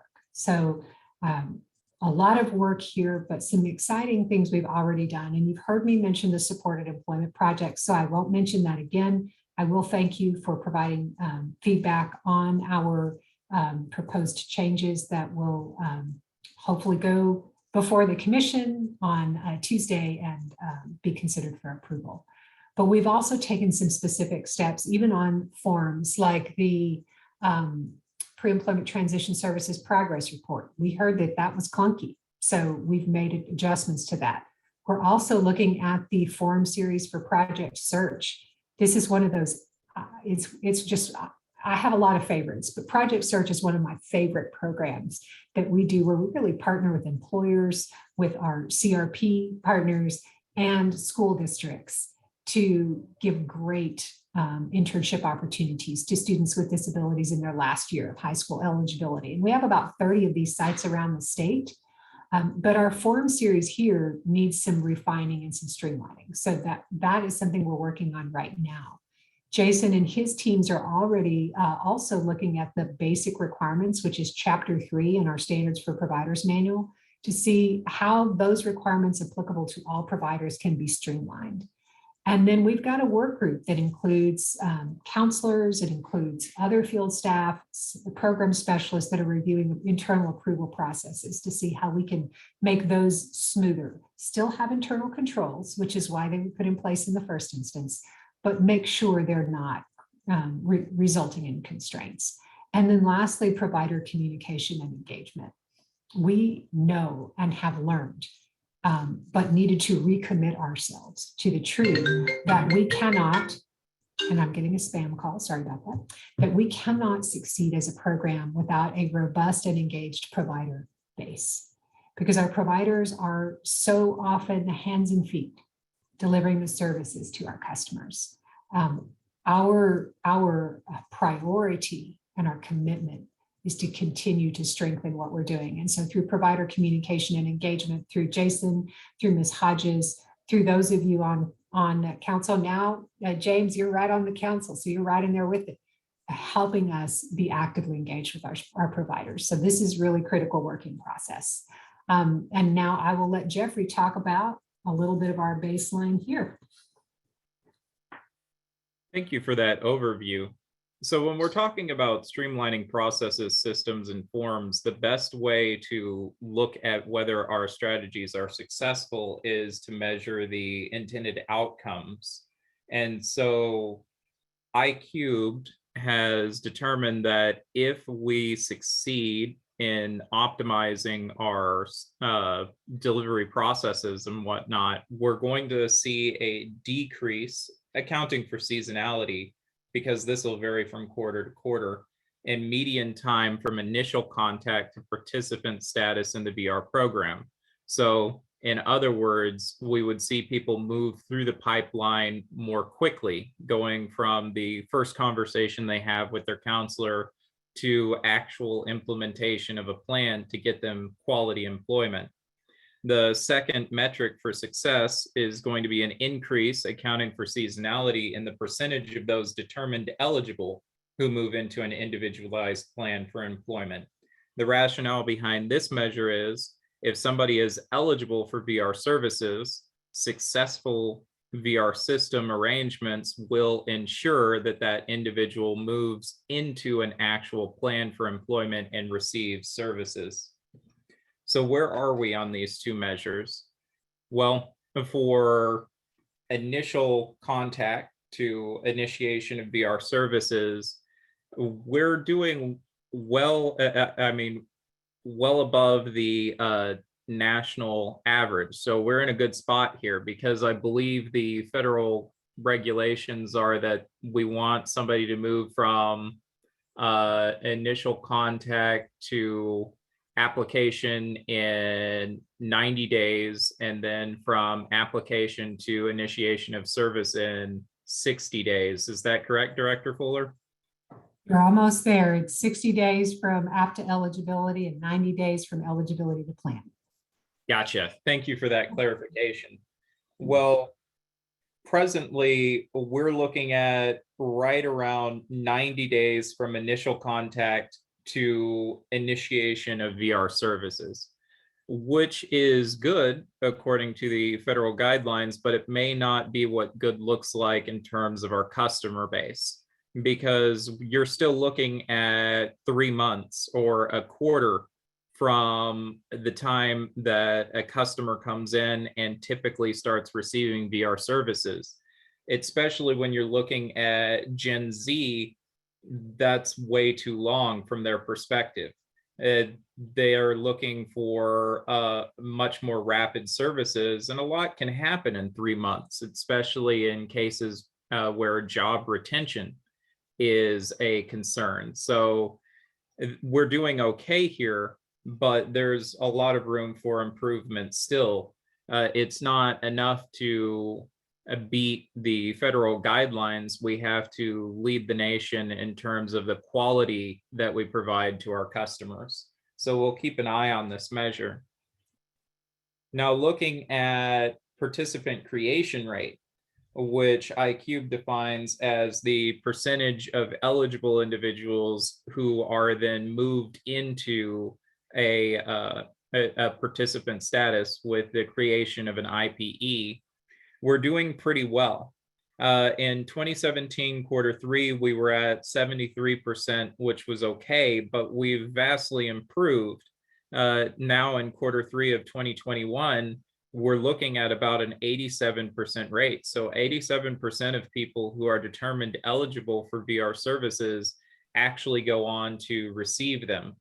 And we're looking at new signed IPEs over all prior eligible. So the 6,148 prior eligible includes everybody who moved to a current services status with an IPE, as well as everybody who was closed before that plan came in place. So we've got about 5,400 individuals out of the 6,148 who went on to become participants in the program.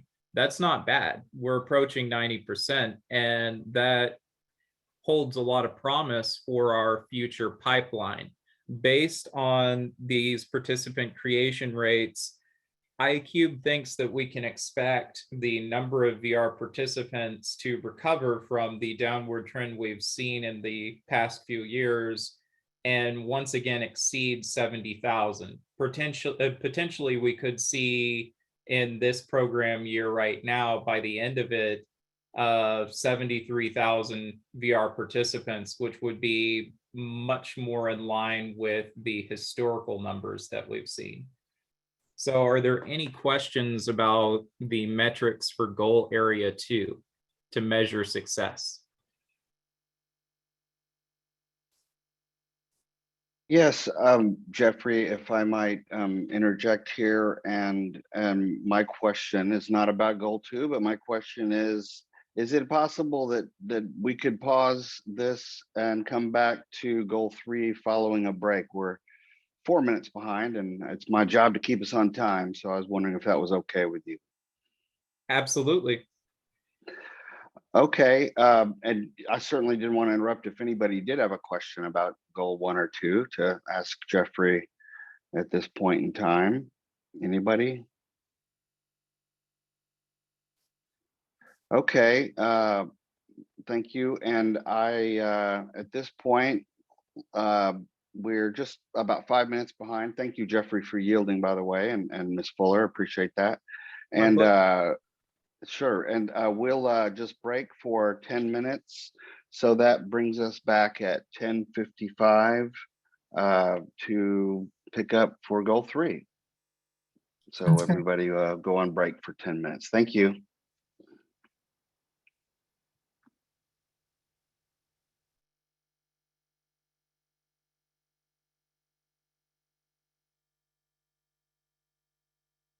Okay, thank you, Mr. Miller, for the pause in your presentation. And Not a problem. You would like to go ahead and pick up where you left off, our break is officially over with, and I would like you to continue. Thank you for the pause. Yes, we left off at the Q&A section for goal area 2. So does anybody have questions about the measures of success that we're using to determine whether strategies to streamline and optimize VR processes are successful? Not a question, but could you give your email address if some of us are interested in that software you were talking about earlier? Yes, Lisa Godwin can send you the email address directly. That's fine. Thank you.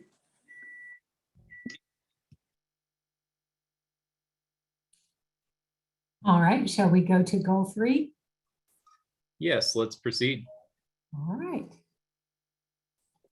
So goal 3 is focused specifically on recruiting and retaining our VR staff. And as I've mentioned multiple times, this is a national challenge. In fact, our national association, CSAVR, is looking at how we can work together on this. And there are multiple factors at play when it comes to staff recruitment and retention. Some of them are the world around us, right? The labor force, the workplace around us. And some are internal, what we can do internally to improve recruitment and retention.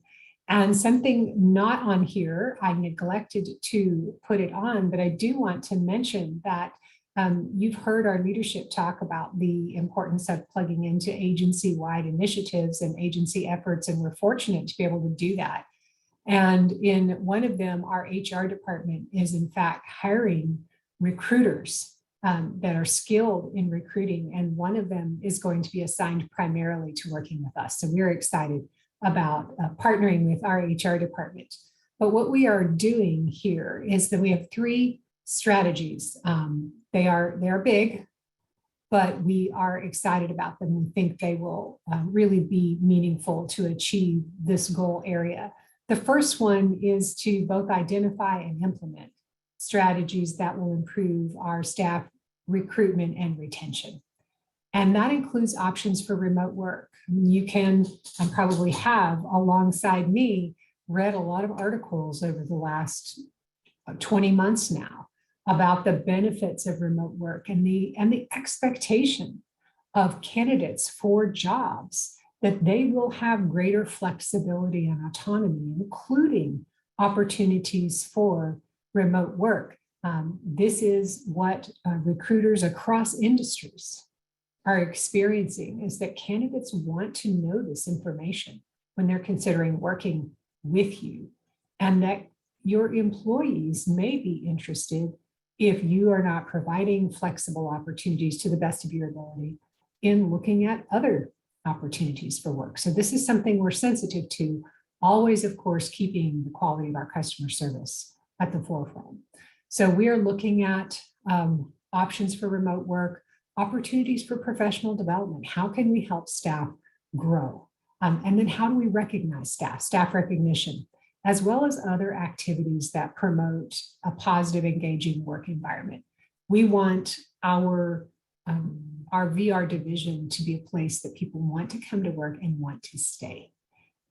The second strategy is about training resources for our new counselors and rehabilitation assistants. How do we redesign those to move into more effective and more flexible training options for our new staff? We haven't forgotten our tenured staff. We'll have more on that as well. But for our new staff especially, how do we rethink the training to get them up to speed more quickly?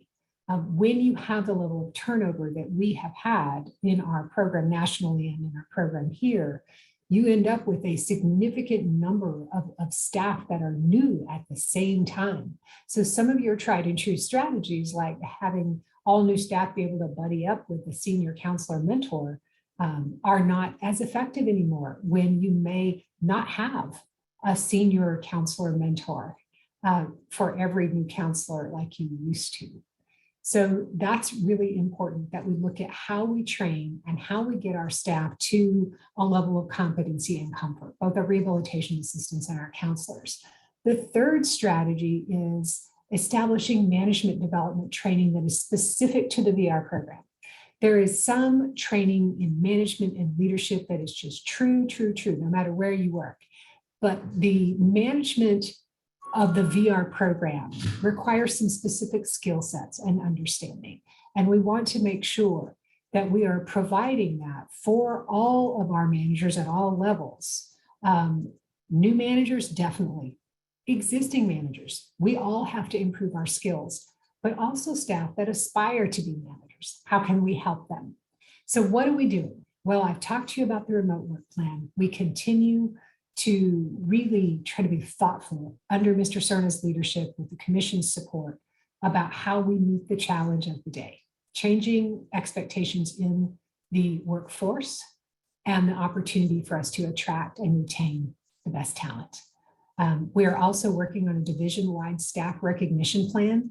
Some of our regions, and the chairman had an opportunity to hear this from our regional directors, have launched different strategies. In fact, all 6 regions are working on strategies specific to their region, but several of them have launched newsletters that highlight and recognize the work of staff. And we've had the establishment of certain recognition strategies, like our bright spots that we recognize on our manager calls, who are really taking some of our new lean processes and implementing them and getting great results. So we are putting those together in a plan that is a division-wide plan that still allows for regions to have recognition strategies that really reflect the personality and the uniqueness of each region. We're also working on salary guidelines. Salary and competitive salary is very important. And so earlier, was it last fiscal year, we're in fiscal 22, we implemented updated salary guidelines for our counselors and rehabilitation assistants. We are working on salary guidelines for other positions as well, so that we make sure we have appropriate competitive starting salaries for our staff. There are times when our regional directors and their managers have completed the interview process and we have a candidate, and we can't get the candidate because they can get a higher salary somewhere else. Now, when we look at our counselor salaries across programs and compared to what we find on the Bureau of Labor Statistics site, for some reason I'm blanking on it right now, we are competitive relative to what counselors are paid. However, that is on average. So we have to look at how that works for starting salary as well. And so Scott McCune and his team are working diligently with HR and with Mr. Serna's support for us to implement this, along with a career ladder expansion. So it's that opportunity to grow that we need to improve for some of our critical staff, our counselors. Right now we have counselors 1 through 4. But how can we establish that senior counselor position that gives our counselor 4s, our very tenured counselors who may not be interested in management, an opportunity to step into a role that may focus even more intensively on them mentoring newer counselors, as well as our rehabilitation assistants. For our rehabilitation assistants that are really skilled and tenured, how can they also step into similar positions? Also looking at this for our regional program specialists to make sure that the staff providing technical assistance and support from the regional office out to the management units also have the opportunity to promote and to continue to increase their skills and what they're able to do. So we're working on that as well. Tammy is partnering with our training and development department to redesign new counselor training. They have a charter and they have a timeline, and they are working to refresh the new counselor training that our new counselors receive in that first 9 months on the job. And then also we've identified through some of the VR experts nationally some computer-based training modules that are on a wide variety of topics that can supplement our counselor training. So either give more just-in-time or bite-sized topic-specific training to our counselors, or give them an opportunity to get some foundational training and then have the training that our own training department delivers go into deeper dives and specific procedures related to us. So we are working on that as well. And then we have issued a procurement and the applications are in and are being scored to procure an entity to provide a couple of academies, so training academies for our managers on management and leadership specific to VR, and also one for aspiring leaders. We had similar programs at our legacy agency. They were very successful. They helped build the bench for people interested in moving into management, and they helped build the leadership capacity of the managers we already had. And so those applications are in the review process. And so once that procurement is complete and we have a final outcome, I will be back to you with more on that. So these are just a few of the things we are working on to improve our recruitment and retention and engagement of our staff. Jeffrey? Thank you for that overview. So when it comes to evaluating our success in recruiting and retaining VR staff, the metrics are pretty straightforward. We're wanting to see a decrease in turnover rate and also an increase in the proportion of qualified vocational rehabilitation counselors to build our base of expertise. At present, iCubed is working with HR to try and see if we can get quarterly information instead of annual information. We think that we're going to see change at the quarterly level. So that's where we want to zoom into. Monthly, we'll see too many random fluctuations, but ideally next time we meet, we'll be able to have a quarterly analysis of turnover rate and the proportion of QVRCs. So right now, the baseline that we're looking at is in state fiscal year 2019, the VR staff turnover rate was 14.7%. As of last summer, so July 21st, 2021, we were looking at a staff turnover rate of about 8.7%. which is a vast improvement. In SFY 2019, 75% of VR counselors met the CSPD requirements and were considered QVRCs. But as of November 19th, 2021, so this month, only 64.4% of VR counselors are QVRCs. So the educational initiatives and programs that Director Fuller mentioned will be vital to ensuring that we have QVRCs in the future. And just looking at the landscape of work, I think that we're going to be in for some changes in terms of new counselors that we recruit.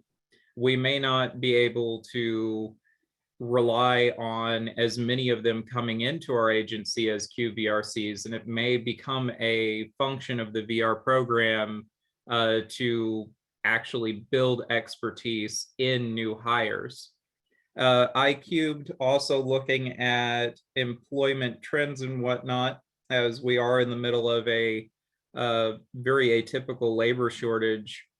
We expect that the decrease in staff turnover rate may be partly explainable by people being hesitant to move around during the pandemic. So it would not surprise us if we saw turnover rates go back up to the level of, say, SFY 2019. That is a forecast, so there's uncertainty in that. Of course, there are many different factors involved in staff retention. But once we're able to look at this information on a quarterly basis, we'll be able to give a lot more accurate predictions about where staff turnover rate is going and how different initiatives are improving or not proving effective.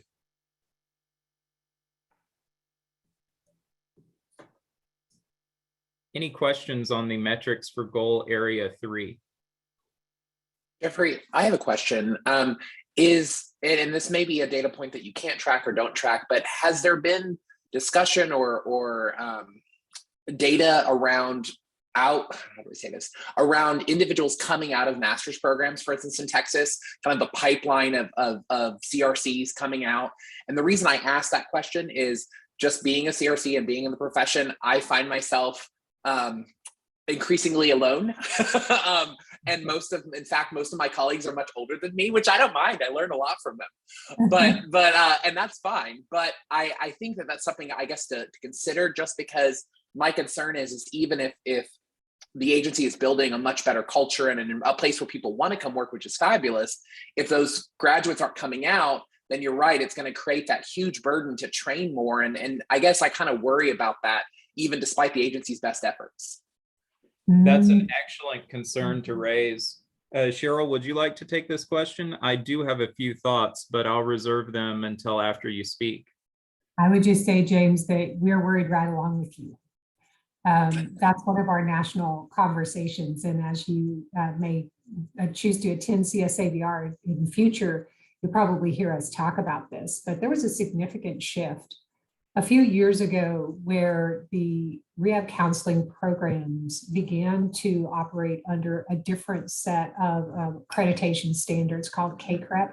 It's more for licensed counselors, licensed social workers.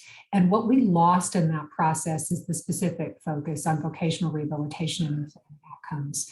We absolutely, most of us in my position, believe that affected the pipeline, because today, and I used to have the data top of mind and I don't, there are fewer rehab counseling programs nationally, and there are fewer graduates coming out of them. And what our regional directors will tell you is that the applicant pool for new counselors has changed dramatically, has shrunk, and there are far fewer people coming in with master's degrees in the rehab counseling or a similar discipline to meet our standard for a qualified VR counselor. So we have more VR counselors that are coming in talented, passionate, able to learn, but without that foundational knowledge that they get when they go through those master's degree programs.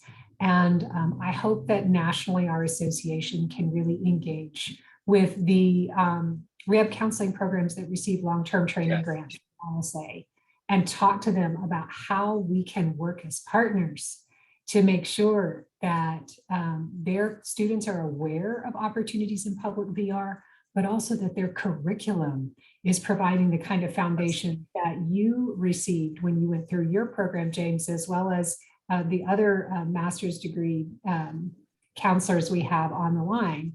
The program has changed, and that's absolutely something. Yes, and my program in particular, to add, my program was one of those. The curriculum I got, I'm actually on the advisory board for my program now, and it's a totally different design, which much less vocational rehab components, and it just good. I'm glad to hear I'm not the only person that's worried about this. Okay. Jeffrey?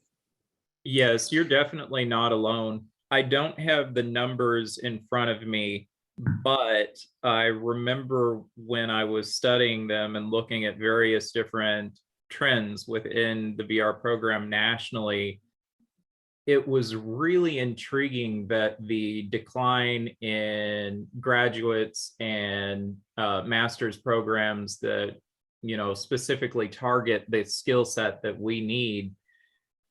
The decline I remember was sort of comparable to the decline that we've seen in our provider base. So it's a significant loss.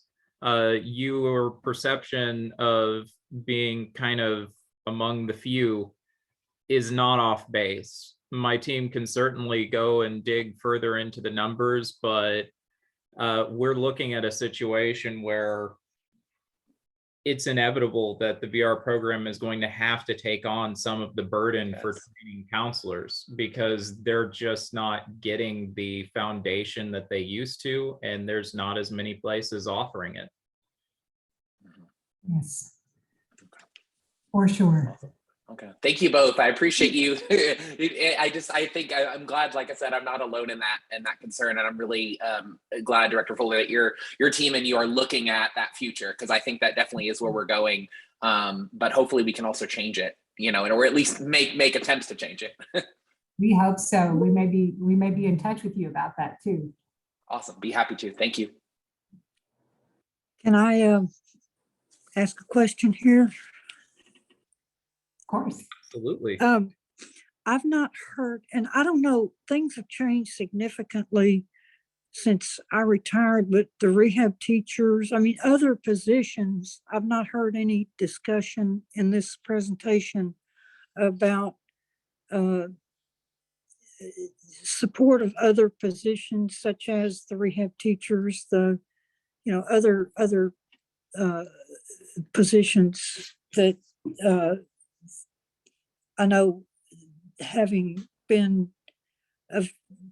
aware of all the different issues in terms of, especially DBS, what was DBS and so on. Where are we with all that? Well, and I do appreciate you bringing this up, because they are certainly not forgotten. You will see us focus a lot on counselors and rehabilitation assistants in this, because one, we have almost 700 counselors, we have 350 rehabilitation assistants. This is the biggest part of our direct service delivery workforce. They are the heart of customer service delivery, but they are not alone. They operate with the support of a team, and those specialists that come around them, like VR teachers, are absolutely part of that team. Our VR teachers are included in the efforts when we are talking about salary guidelines, career ladder expansion. We have a phase 1, and then we want to look at a phase 2 for how we can improve upward mobility opportunities for our other staff. VR teachers have a training program that they go through. There are 2 state office program specialists. I bet you still know Belinda Lane and Becky Brown. Oh yeah. Oh yeah. And they do a lot of work with our VR teachers to help them continue to build their skills. But you're right, the VR teachers are an important part of the service delivery team, as are the O&M specialists, our employment assistance specialists, and they are definitely important to us. But you see us focus on those 2 biggest groups here. One of the reasons I asked that is I know historically VRTs sometimes would apply for the VRC positions after they, in fact, I know of several that historically applied for VRTs, VRCs, became EAS, employment assistants. So, you know, there's some potential movement. And if you've got some of those specialists in other areas, such as your autism and your other areas, those might be folks to groom too. And then, you know, look to groom some of your other folks for those other specialties. I mean, there's just a lot of ways to go with that. I just wanted to know what's happening in that realm. Yes, indeed. And you will still see that happening. You will still see staff in one position apply for other positions within the division, including VRTs applying for counselor positions, but also rehabilitation assistants that apply for counselor positions. We do have RAs that may come in with a bachelor's degree and they may be able to get a counselor position, or they come in and they get their bachelor's degree with a tuition assistance program, and then they're able to get a counselor position and go on and get their master's degree. So that whole idea of growing our own, I think, is a very important part of our strategy. Thank you. Yes, excellent questions. And iCubed is continuing to monitor trends, especially at the Chris Cole Rehabilitation Center, which was very much impacted by the pandemic. So that those issues remain on our radar, and the strategies that are in place to help counselors and rehabilitation assistants, as Director Fuller emphasized, they're going to benefit all field staff, including vocational rehabilitation teachers. I know a lot of those people at Chris Cole personally, so good to hear. Are there any other questions before we move on to goal area 4?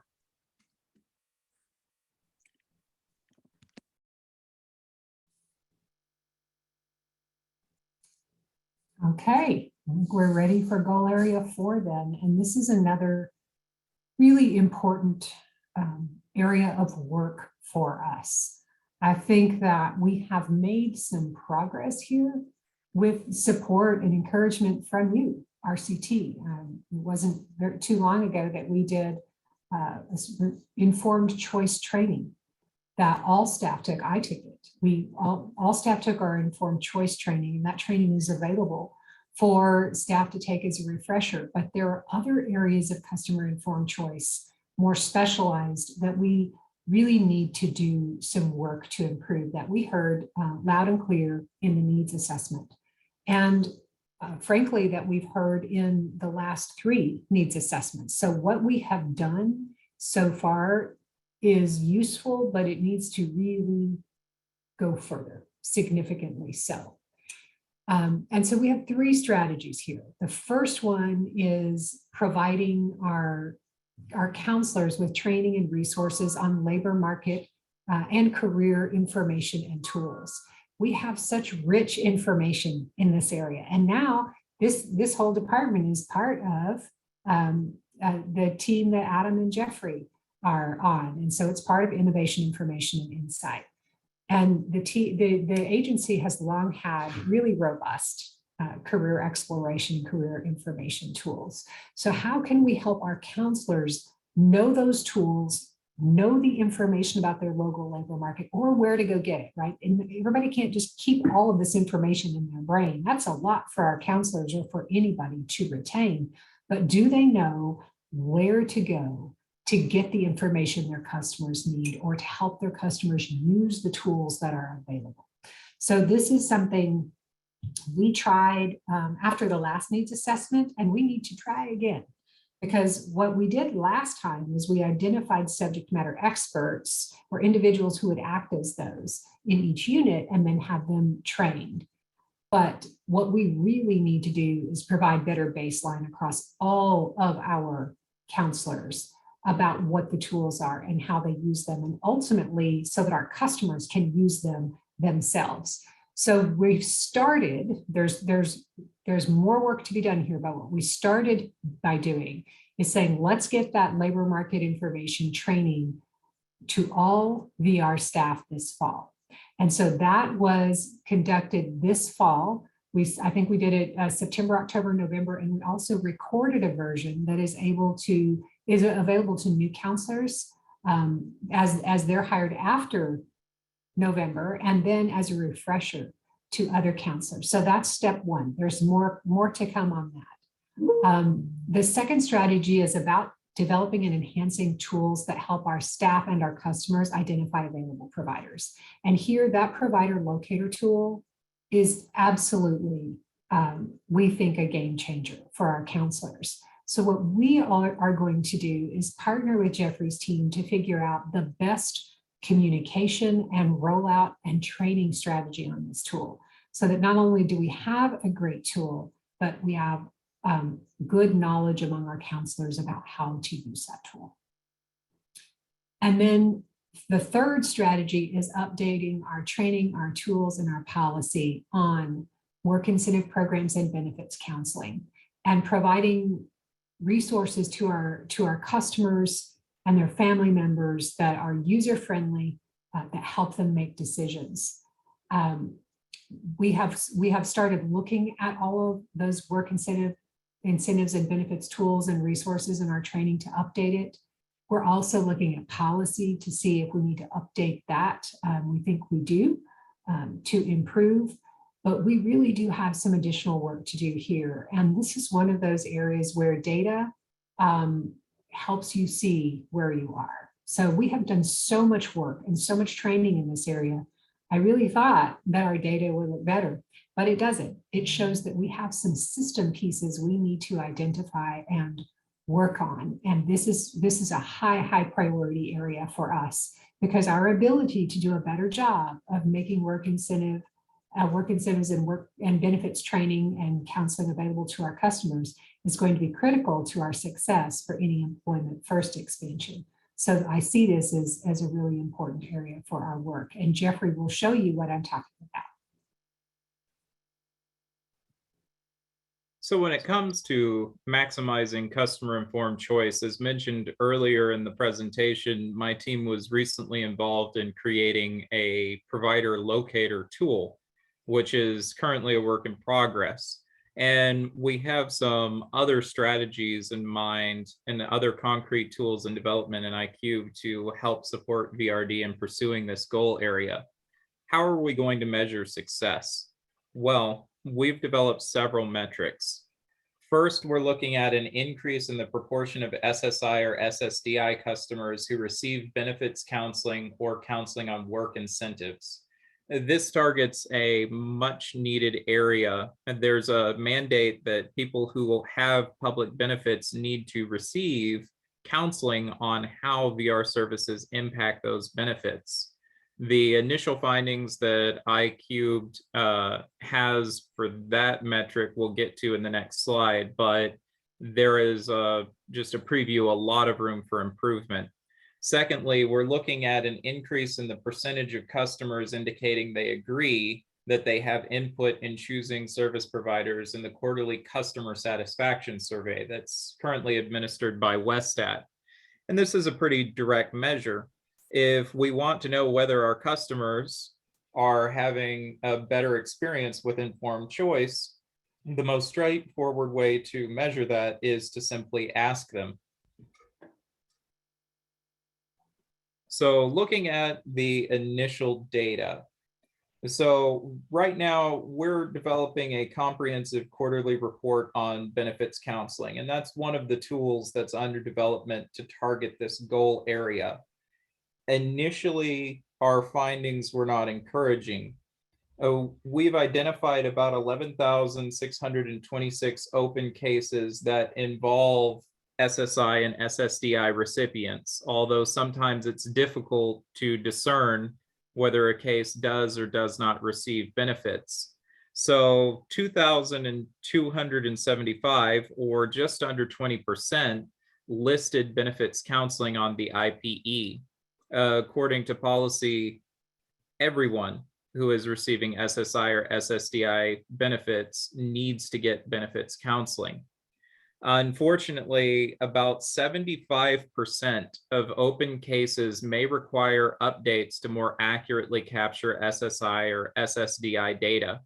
What iCubed found is a lot of contradictory data has been entered into rehab work. So for example, some cases may have a flag indicating that they're receiving benefits, but have no benefit amounts. Other cases may have benefit amounts, but not have a flag to indicate that they're receiving public benefits. And some cases have benefit amounts that do not make sense within the guidelines of SSA. So looking at our customer satisfaction surveys to take a more global view of informed customer choice, we're looking at the question, did you have input in choosing the service provider for services? Overall open cases, we had 67% say yes. Closed were comparable at about 67%. For blind and visually impaired, we saw a much lower percentage saying that they had input in service provider choice. This is probably related to several different factors. Right now, we have a problem with provider base. There's just not that many providers for some service types. So if we have a customer who needs, say, orientation and mobility services, and there's only one provider available, then they may not feel that they have a meaningful choice in their services at all. They just have to take what they can get. And I think that that's playing out in these customer satisfaction responses. So iCubed is still researching to determine what good looks like, but it is certainly much higher than our current customer satisfaction numbers. And in terms of what good looks like for our SSI and SSDI recipients, good looks like most, if not all, recipients receiving benefits counseling, and good also looks like generally accurate data being entered into our rehab work system, because 74% of records containing contradictory information, it really obscures our ability to see whether or not we're benefiting our customers and getting them the services they need.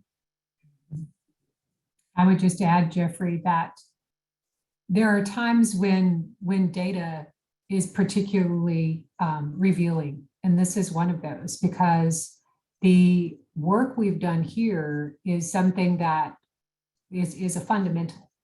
And so what we've identified here is that we are not hitting the mark on one of our fundamentals that we would have thought we'd have down. So we need to take a look at this. And as I've considered it and really thought about the data, I keep being reminded of some of the systems thinking, systems change work that I have read and experienced. And when we have 75% of cases with data that is not complete, that's probably not the staff. Something in our system, something in how we're directing capture, something in how we're training data capture, something in how our system is set up to capture this is behind this. I really believe we need to take a strong look at our systems. Then we need to revisit the fundamental, and we need to do some training. And so this is something we will dig in on pretty intensively. This is April Polaris. May I ask a question? Sure. So you're talking about the benefits counseling, including those on SSI and SSDI. Maybe I want to make sure I understand the definition of benefits counseling. Does that include going over how employment may affect those benefits? And Yes, ma'am. also other benefits, like if they're a homeowner, if it's going to affect their exemption on home taxes and such things like that as well? I can give you a yes, but our Deputy Division Director for Field Services Delivery is on. And so just so you can hear someone else's voice, Tammy, would you like to confirm and or elaborate on that?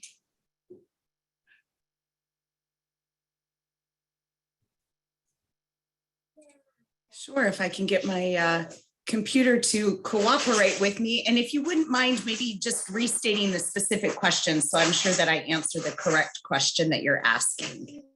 Yes, ma'am. In specifics to those with SSI and SSDI, with benefits counseling, when they're inquiring about possibly reentering or entering the workforce, is there discussion on how employment will affect those benefits, and also benefits like tax exemption on their house?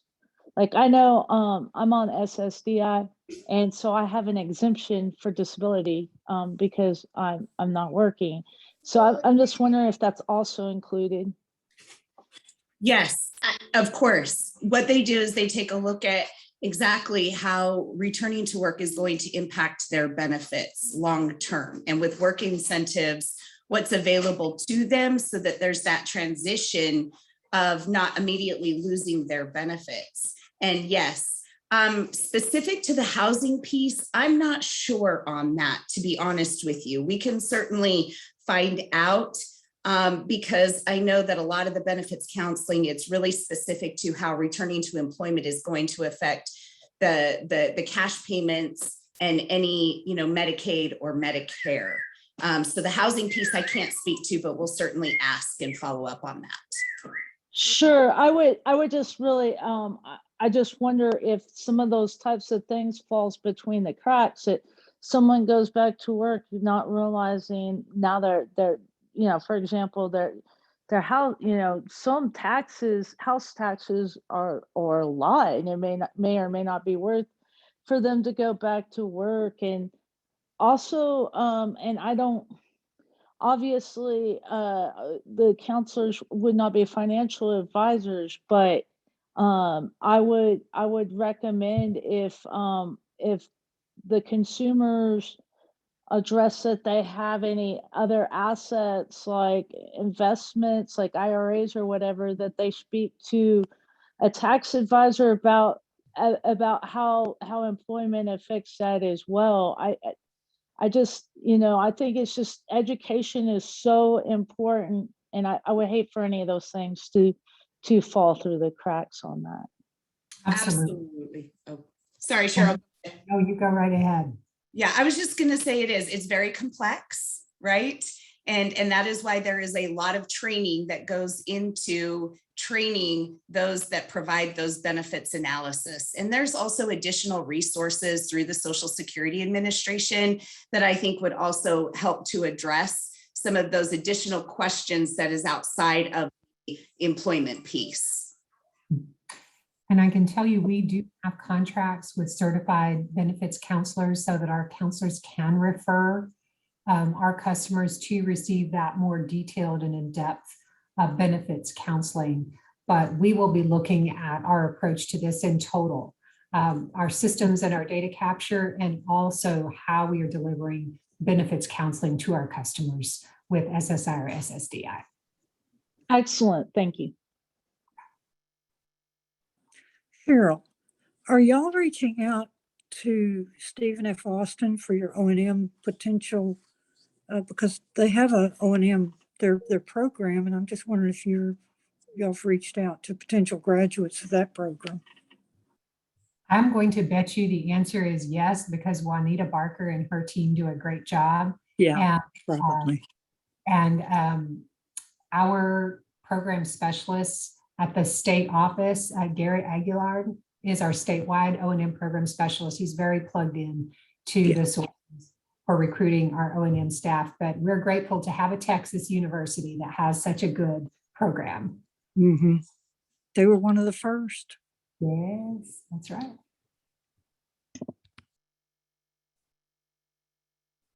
Anything else on goal 4 before we move to goal 5? And Mr. Chairman, I promise I'm looking at the clock too.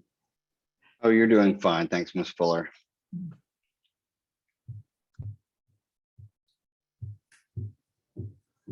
All right, so goal 5 is about improving staff expertise and system capacity. And it's important that we think about both of these. elements, because the system capacity we develop within which our staff work, how we assign staff, how we deliver services, what systems come around them, help them not only build expertise, but also have at their fingertips the expert resources or supports that they need. And so we've got 6 strategies here, which is why I had to break this across 2 slides, because we're really wanting to dig in on each goal area, and some of them take have more strategies that are a little bit smaller in scope, and some have just a few, as you've seen, that are huge in scope. So the first one is providing additional training and resources to our staff to increase their expertise and their specialization for customers with specific disabilities, but also those with multiple disabilities. And members, you'll recall we really heard about this during the needs assessment, and so we're listening. And we want to make sure that counselors have the training and resources they need to serve our customers. The second is that we want to continue to develop and pilot and replicate innovative approaches to the VR process. The VR process has been around for many decades. You know, from last year, our program is 100 years old, and I don't know of any other program. I know the NFL's over 100 years old, but I don't know of many programs that are 100 years old. But sometimes what that means is that we have processes that are just ingrained in our DNA over decades, and the world around us can change, and we may not be changing as quickly as we need to meet the need of the day. So we really want to think about how can we use our resources, whether it's our staff expertise or our systems or the way we deliver services. How can we incorporate some of the best practice in standardized workflow? That's like a way of using some of the Lean Sigma tools and knowledge to really improve how timely and how smoothly we assist our customers. So that's a biggie. The third one is we've got to enhance and increase our training for our transition VR counselors and our other VR counselors with school assignments.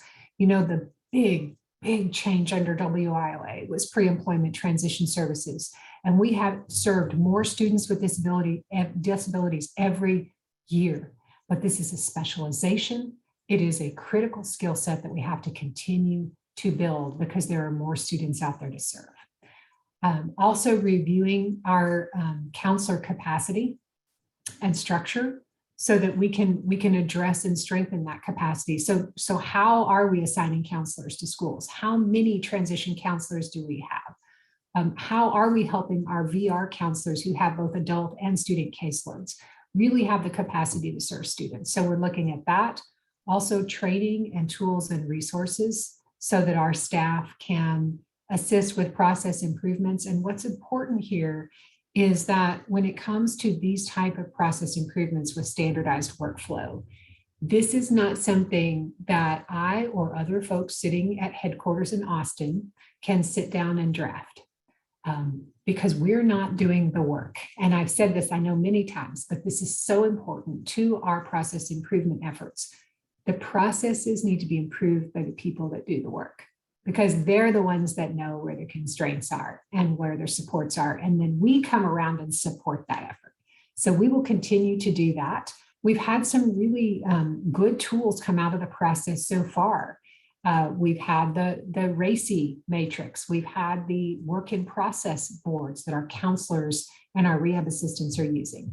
The RACI matrix is a matrix, for those of you who might not have heard of it, that takes a process or a function and clearly identifies who is responsible, accountable, who supports, who coordinates, who is informed, so that people working together know who is supposed to do what, who's responsible, and how that's supposed to work. This has provided incredible clarity in all sorts of industries, but it's also really helpful for our work. And one of our Region 2 management units developed one, as did one of our Region 3. And in fact, our Region 2 management unit, along with Elise Luke, will be presenting at a conference in January about that tool, but they developed it. We didn't develop it. So that's really important. We want to continue to do that. And I've already talked about options for remote service delivery. Next slide.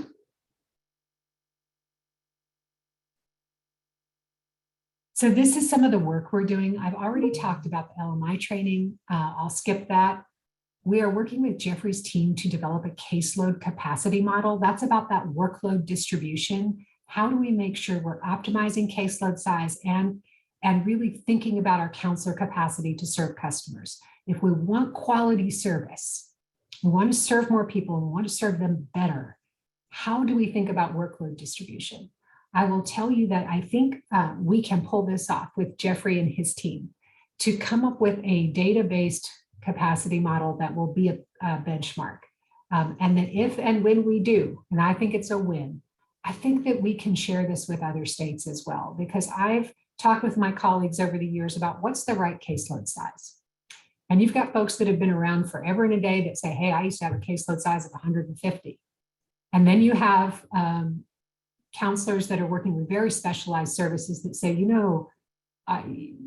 40, 50 that's max for me. So how do we have a thoughtful approach?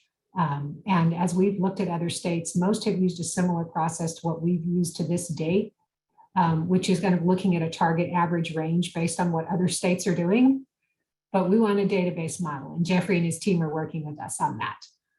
Also, our counselors and rehab assistants and program specialists are working on looking at what processes are manual that we can automate to improve the efficiency and faster initiation of services. I'll give you an example. Once a plan is signed by a customer, what we want to do is quickly initiate those services. Right now, that is a manual process of referral out to the services. So we're looking at how can we automate that and streamline that. You've heard Mr. Cerna mention the rapid engagement team, and I'll also add the Start My VR strategies, because we want to make it very easy for people to get started with us. And Glenda, you asked earlier today, Mr. Cerna, if the 800 number was up for the customer care division.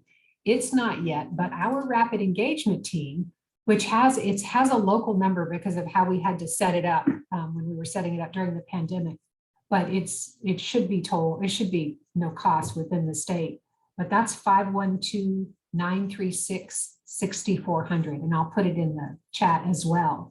But anyone can call that number and from anywhere in the state, or they can email VR office, I think it's VR office locator, I'll put that in there as well.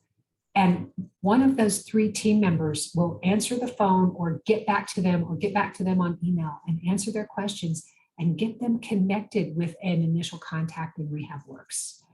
That has been really successful to us during the pandemic. So much so, we want to retain that so that it complements the agency's customer care effort going forward. But also Start My VR. Now, anyone can go on the website. My favorite example is 11 o'clock Saturday night in your PJs, which probably tells you what I'm doing 11 o'clock Saturday night. I'm not on town anymore. I'm in my PJs, and you can hop right on there and you can online refer yourself to either VR or older blind. And then lastly, and big project, we have, in partnership with IT, just launched a rebuild of our case management system. And this will include some customer engagement features that we are really excited about, as well as help us move to electronic storage of customer records and away from 3-4 inch thick file folders. Because right now we have the paper case files plus the RehabWorks case file. So this is a huge project that involves us and IT and a lot of support in the agency. And we're calling it Renovate RehabWorks because I've been watching too much HGTV. But the idea will be to really significantly update and improve our case management system and to incorporate a texting solution, because where are we in the 21st century? When we need to have a quick chat, how often do we pick up the phone, right? And just send a quick chat. And so how do we engage those solutions with our customers, but have that information then go into the customer's case? And there are also some other artificial intelligence customer engagement features that we're pretty excited about building in. So that is what we're working on for Goal 5. And I would be now happy to turn it over to Jeffrey to talk about how we're going to measure this. Thank you, Cheryl. So success will be measured by 3 different metrics. First, we're looking at an increase in the percentage of customers saying that they agree that VR staff provides the guidance the customer needs in the quarterly customer satisfaction survey implemented by Westat. Also a Westat measure, we're looking at an increase in the percentage of customers indicating they agree that the counselor maintains communication with them regarding the process of their case. So we're looking, in other words, at engagement. And there's a direct way that iCubed has developed to look at engagement. We've developed what's called the VR engagement rate, and that is arranged, provided, or purchased VR or pre-ETS or CCRC services. So if a customer engages with the VR program in any meaningful way, we will catch it. And we've zoomed in particularly to look at participant engagement rate. So we'd want to see an increase in that, accounting for seasonality. For example, you'd see a spike in Q2 and Q3 just because that's correlates with the traditional fall and spring semester of school and when it ends. We're also looking at anyone who started or amended a plan, they're considered engaged. Anybody who started the 90-day clock for employment, also engaged. Successful closure is, of course, meaningful engagement, and enrollment in education and training also counts. So let's see how we're doing on these 3 metrics. Looking at our initial data from the customer satisfaction survey, about 85–84% hovers in that range of our customers think that staff provide the guidance that they need. That's okay. iCubed would prefer to see that measure closer to 90%. And does the counselor maintain communication with you regarding the process of your case? Right now, looking at open cases, about 1 out of 5 individuals seems to suggest that there's a breakdown in communication or a loss in communication with their counselor. So while 80% satisfaction looks good, you have to think about this in terms that it means 1 out of 5 of our customers is having problems communicating with their counselor. And potentially that means that 20% of our customers are at risk of falling off the VR pipeline. And so this is an area where there is room for improvement. So looking at participant engagement rate, over the past few years, we've seen a decrease in both active participants and all participants, but our engagement rate has remained fairly steady. It went down during the pandemic, but has recovered to about 71.64% engagement rate. And there have been several standards tossed about regarding what good looks like for engagement rate. Texas has perhaps the most robust way of measuring engagement internally, nationally. So what you see here, 71.64%, means that pretty much 71.64% of our customers are actually engaged with services. So if there's a meaningful interaction, our methodology at iCubed is going to pick it up. In terms of what good looks like, again, we're in conversation with our federal partners to see what an acceptable engagement rate would be. But the instinct of myself and my team is that it could be higher. Are there any other details that you would like to add to this conversation, Director Fuller? No, I think I am so I'm so happy with our engagement rate measure because it's robust, and when we see it, we can really count on it. And there's definitely room for improvement. We want this to be higher. It looks pretty good compared nationally, but we would like to see it significantly higher, and we are certainly working to that end because customer engagement has an impact on customer success. So the better we can do here, the better we can do with helping our customers succeed.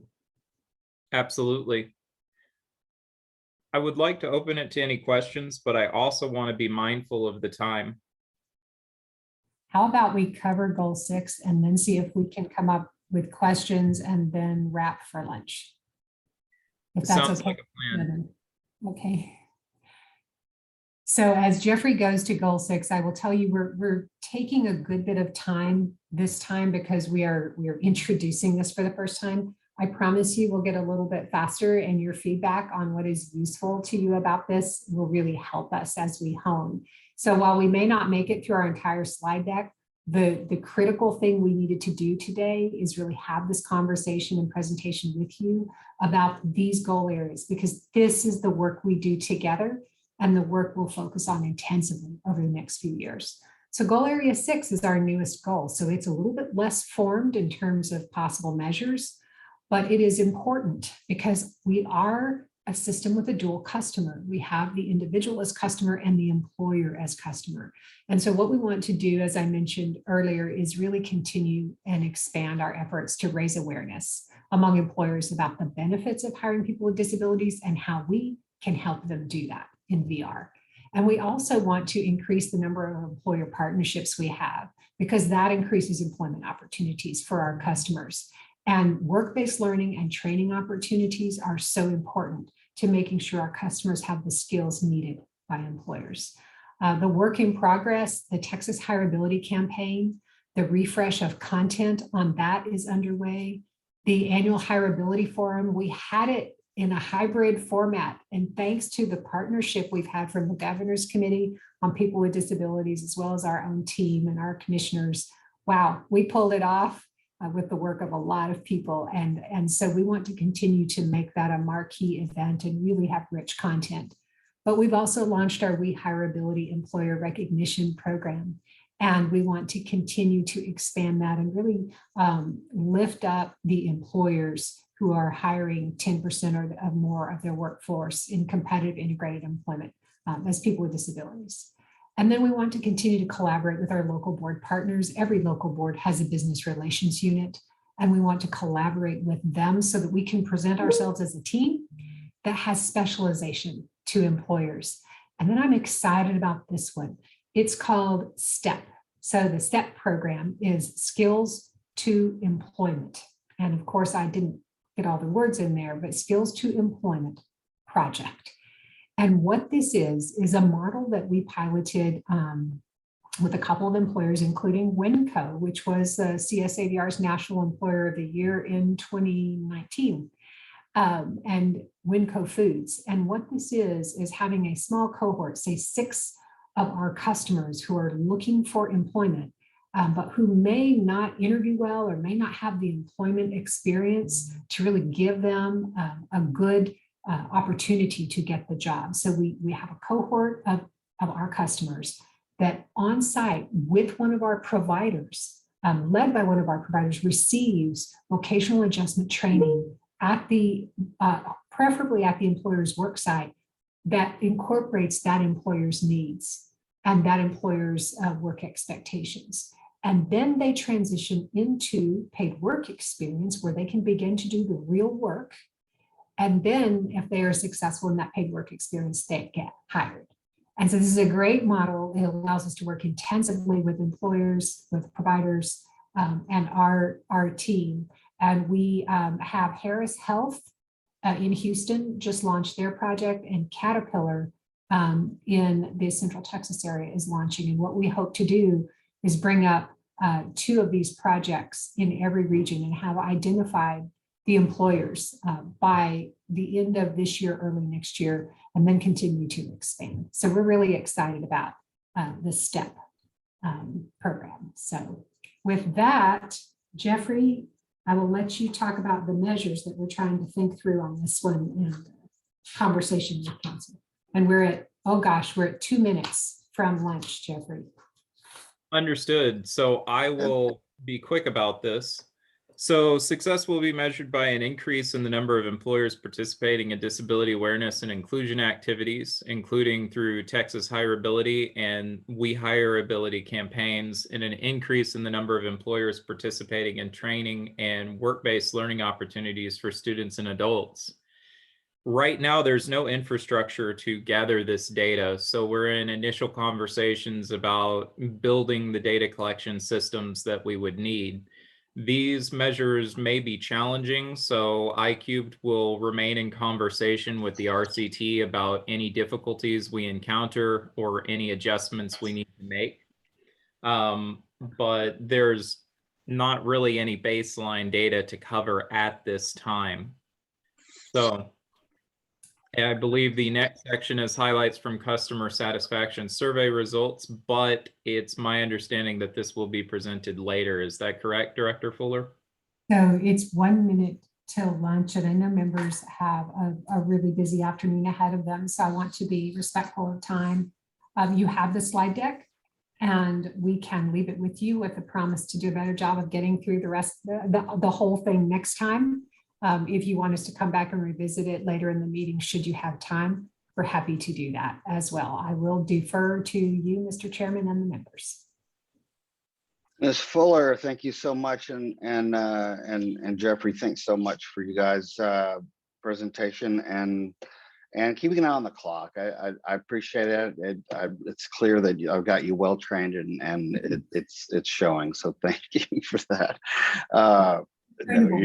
You're doing a great job. Any questions from any members for Ms. Fuller or Jeffrey, possibly Mr. Miller? Want to field any questions that anyone might have first before we break? So anyone? I have a question for Jeffrey, but we can take it after the lunch break. Okay. Okay. Will that work for you, Mr. Goldenstein? Yeah, I don't want to delay everybody. We can take it after lunch break. Really, it's okay. Well, thank you for that. We'll address that later. And in closing, I just wanted to say one thing.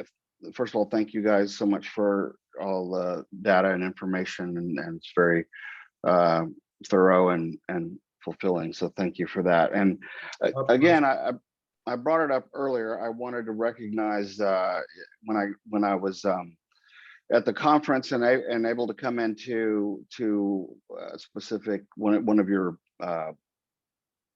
breakouts or conference rooms to discuss with regions, how I was a pleasure to meet some of the region leaders, and again, I won't name names because I don't want to leave anybody out, but you all looked like you were doing a great job. And what I found that was interesting and good is that you guys have specific challenges for your unique areas, and you're doing creative things to address them and achieve creative results from that creativity that you're putting into addressing those challenges. So I applaud you all for that, and look forward to y'all keeping up that good work, because I mean, that's pretty special to be able to figure out what the pain points are and address those specifically. So once again, Ms. Fuller recognized RCT in that meeting, and that was very nice that we were recognized. So thanks for that, Ms. Fuller. Okay, so having said that, looks like we're only 2 minutes late now, which is great. So following lunch, we will receive public comment, and until then, we will stand in recess until about, well, not necessarily recess technically, but just break for lunch until 12:02, 12:05, something like that. Ms. Godwin, if you could possibly put the countdown screen on for our countdown, that would be much appreciated. And we will see you all about 12:05. Thank you very much.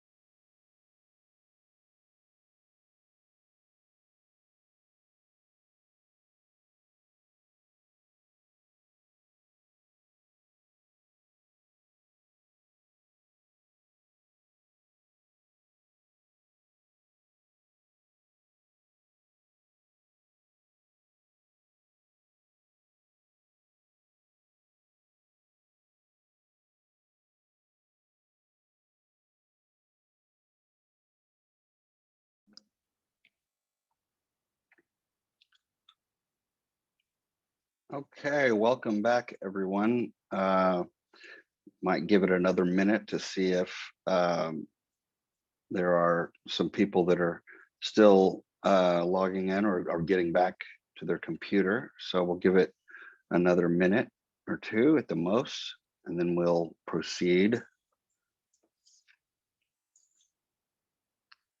with public comment. So give it just another minute. Thank you.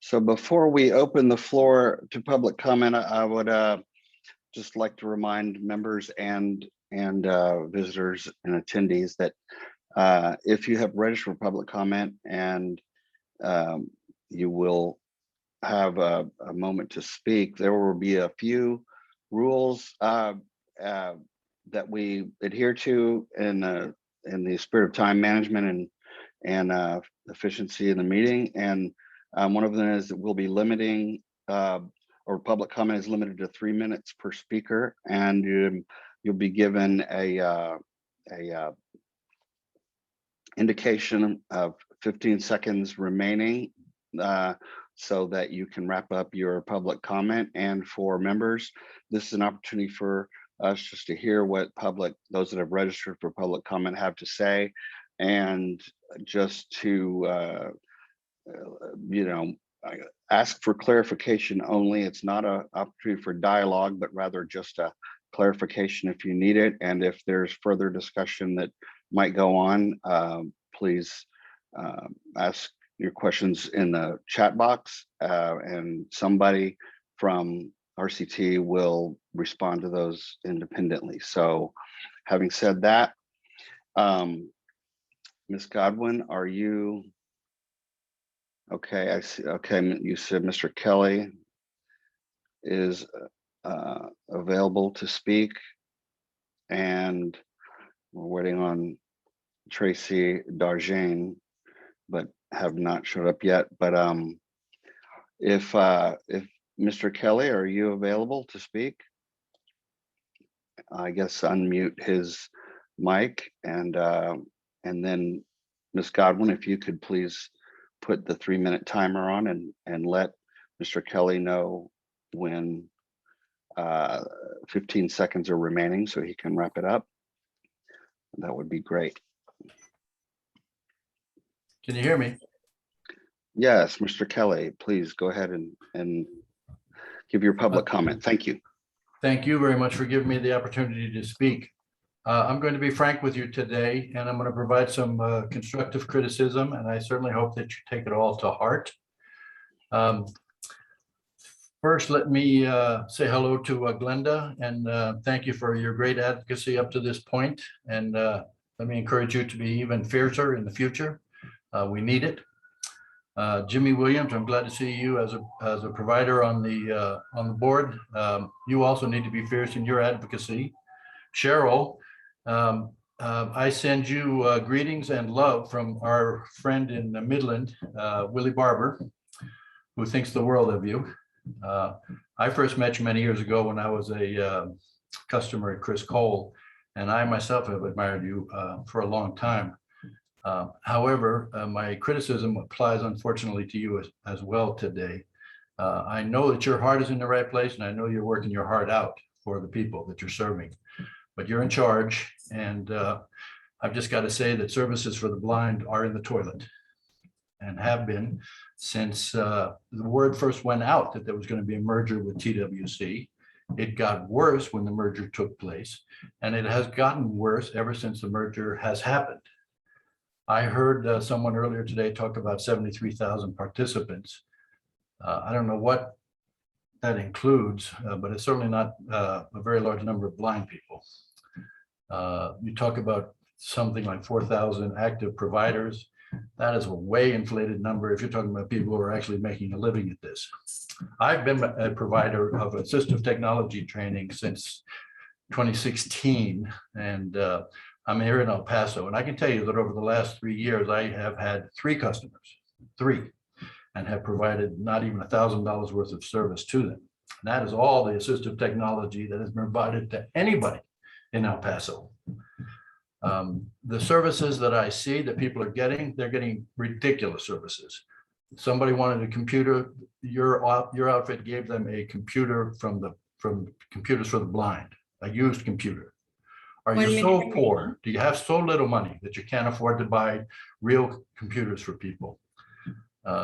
Staff is poorly trained. I've never seen an organization. I worked for state government for 20 years in Alaska. I'm sympathetic to bureaucracy, but you have a mission as well, and you're failing your mission. I'm sorry to say.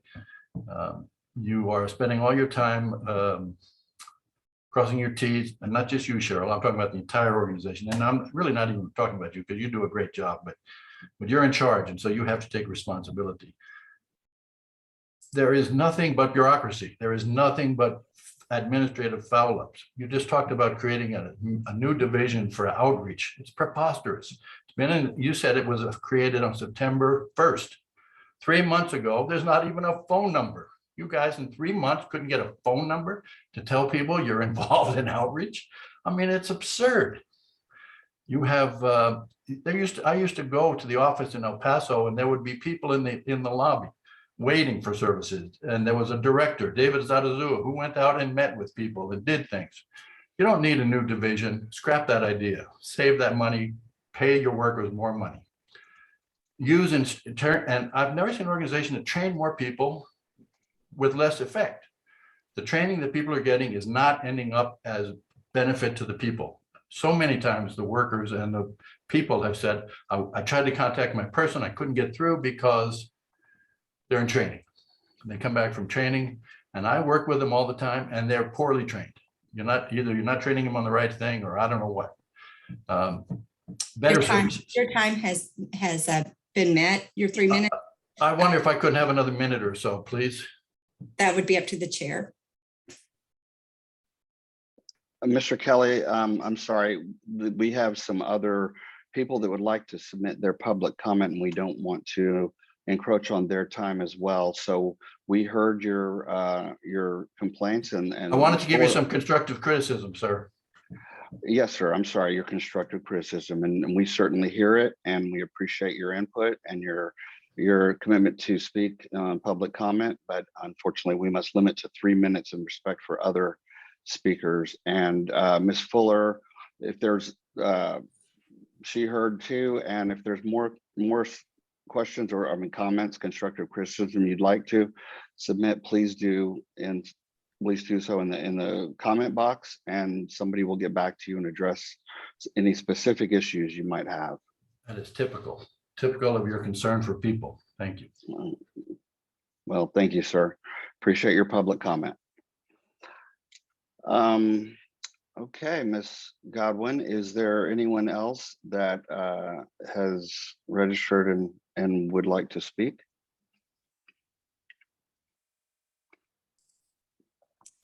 Tracy Darjean is the only other one, and I don't see her in the attendance. So if you're here, you need to raise your hand, please, so I can identify you.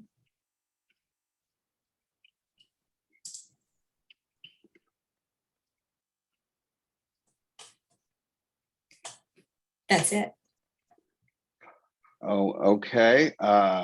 We'll give a couple more minutes to see if Ms.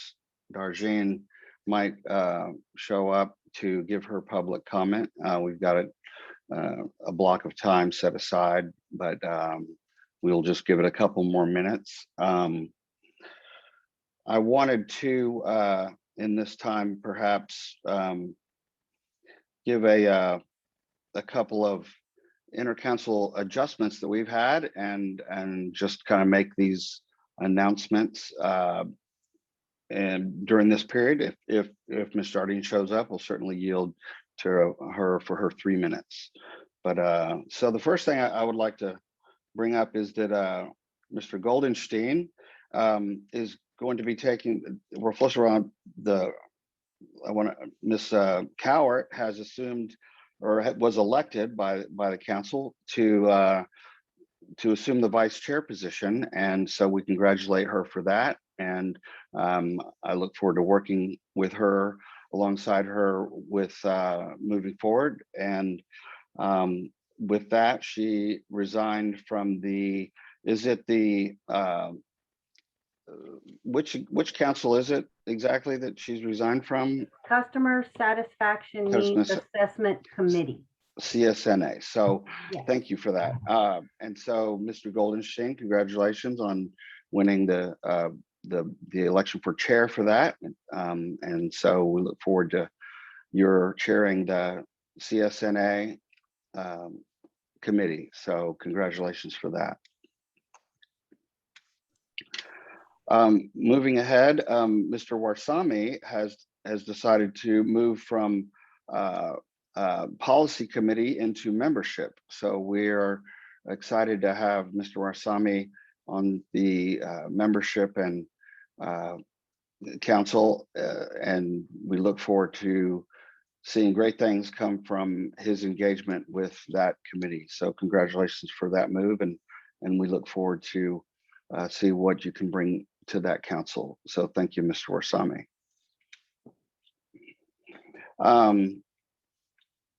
Those are the two announcements I had for that. So are there, let's see, is Miss Jardine or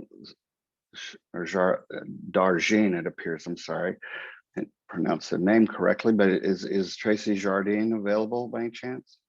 Darjean? I don't see her in attendance.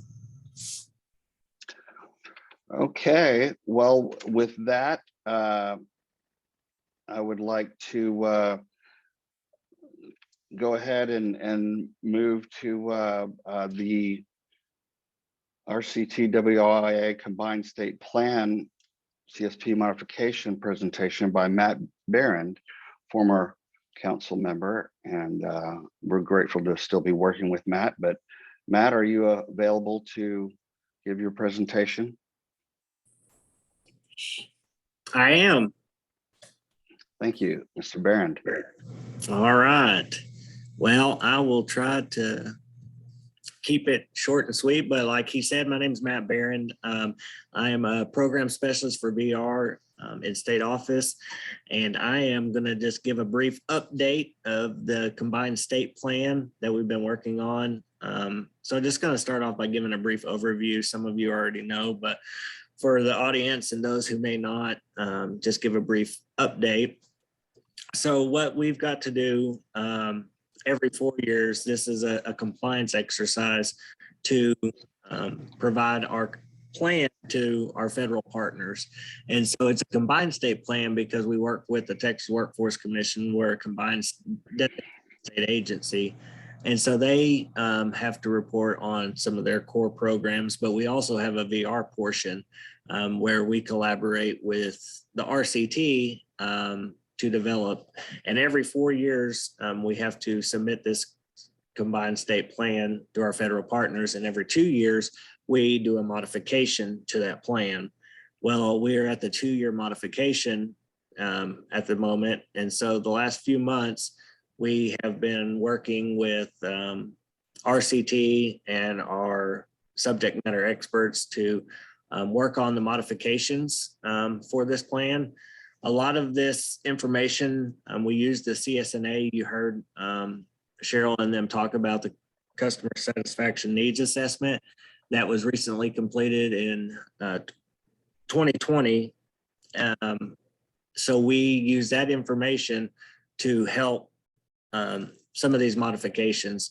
So we work with our iCubed partners to develop that, and out of our collaboration, were those 6 goals that Cheryl and Jeffrey went over this morning. So there's an actual goal and priority section in the combined state plan. So we plug that information in to the state plan. So we have the last 2 months, we broke this into several packets because it's quite the lengthy document. We broke it into 3 different packets and sent it to the RCT to, review and provide comments. And so we have completed our those 3 packet reviews, and RCT has provided their comments, and we appreciate everybody that's contributed and provided the comments. So we're reviewing and making last minute modifications and incorporating y'all's feedback into the combined state plan. There's actual section A that is strictly about the input from RCT. So we are cleaning that up at the moment. We are wrapping those up. We send some of it to workforce editing to, clean up some of the grammar and those things. But we will be sending a final master draft. Its plan is next week on Monday. Hopefully we'll have everything ready for the master document to be sent back to RCT for review. And once we do that, like I said, it's combined. So workforce is working on their portion. And so we will combine those once we get the final review back this next week. And then it'll go, Cheryl and Jason will brief executive management of TWC over the plan. And then there's still several steps that it goes through. It'll go to in January to the commission, and we'll have some public comment around February, a 30-day public comment over the plan. And then it goes up to back to commission again, and then it'll eventually go to the Texas Workforce Investment Council and ultimately to the governor of Texas to be approved and sent to our federal partners. But that is my update in a nutshell. I was given 5 to 10 minutes, so hopefully that answers any questions y'all might have. Please feel free to let me know. And Jason, if you have anything to add, feel free. Matt, thank you for that update. I don't have anything to add per se, but Matt, big kudos to you for coordinating all this. And we really appreciate all the members that have participated and had the opportunity to review. Many times the turnaround time frame was somewhat short, so we certainly appreciate you all taking this on with us jointly and all of your feedback. It's been incredible. So thank you very much. Well, thank you, Mr. Vaden and Mr. Barron. Thank you for your presentation. And Jason, it was a pleasure meeting you in person at the TWC conference. So it's finally nice to put a handshake with a face. So thanks for that. And Mr. Barron, if you have anything else to add, now would be the time. If not, we appreciate your presentation. Well, no, just another kudos out to the team members, even our state office team. I know there's some quick turnaround time. We all have pressing priorities. And so I just appreciate everyone's time and effort to get it done in the aggressive timeline that we have in front of us. So we're almost there, and it'll be wrapped up, and hopefully I'll get the final product pretty soon. Okay, outstanding. Yes, thank you, Mr. Barron. And yeah, I do also appreciate members that have participated in this process. We kind of got pushed back into the holiday season on this kind of stuff, and it's difficult to pull meetings together, but I appreciate everyone that has participated. So, and thank you guys for Matt and Jason for continuing pushing forward to complete this process. So thank you for that. Okay, with that, I guess it is time to move on to the report on conferences attended by RCT members. There's a CVAR that Ms. Stanfield and I attended, and then the TWC annual conference that myself, Ms. Klaus, Mr. Robinson, and Mr. Powell attended. And I would yield the floor to Ms. Stanfield if you have any input on this CSAVR. I've got just a short couple of words, but I would yield to you first. Well, thank you. I want to thank the council for allowing me to attend the conference. I always find it very informative and helpful in understanding the direction that the vocational rehabilitation program is going, and also hearing and learning from others some of the struggles, as Ms. Fuller had alluded to, that everybody has, and collectively trying to find ways to work through it. I did miss one day that I was on vacation, so I'm going to go back and I think they've got them recorded to watch that one session, but it's very interesting. I don't want to take up everybody's time. I know we have a lot of people reporting. If anybody has an opportunity to attend it, I recommend that you do, because you do get to hear from other states how they're tackling, it could be transition or business relationships or working with substance abuse clients who have that type of issue, and some of their successes and ways that they have, I guess I could say mastered, but some of those evidence of best practice. So it's something that you can always try to take back and see how might that work in our state. And it was good to see we had a lot of staff that were there listening as well, for us to see how we could apply any of that. So I definitely enjoyed it, and we'll be talking about some of those practices later in our committee meeting. Thank you. Okay, thank you, Ms. Stanfield. And yes, I would concur with you. There were some very interesting sessions and a lot of different perspectives that people had to give, and I thought it was very informative. Frankly, I couldn't find my notes from it. I think it's in a book somewhere at the office or something, but from my memory, I remember something that left an impression on me was, since COVID and some of the social struggles we've had around the country and in the world for that matter, there's some new words that are kind of important, more important it seems these days. One is inclusion, and I thought of inclusion as certain large groups that I may or may not be affiliated with, but then all of a sudden I realized that the disabled that especially would like to work, but the disabled in general is one of those parties, one of those groups that may be in the inclusion thing. So I found that kind of interesting and intriguing that now's our time to go get into the workforce and be be seen as equal. So I like it. Inclusion is something that frankly I don't understand why it isn't that way about all groups, but if it isn't, then there's now a public cry for it, and I'm just proud to say we're part of it now. So that's kind of exciting. So that was my takeaway from that conference. So thank you, Ms. Stanfield, for your input. And did anybody have any questions or comments on the CSAVR conference?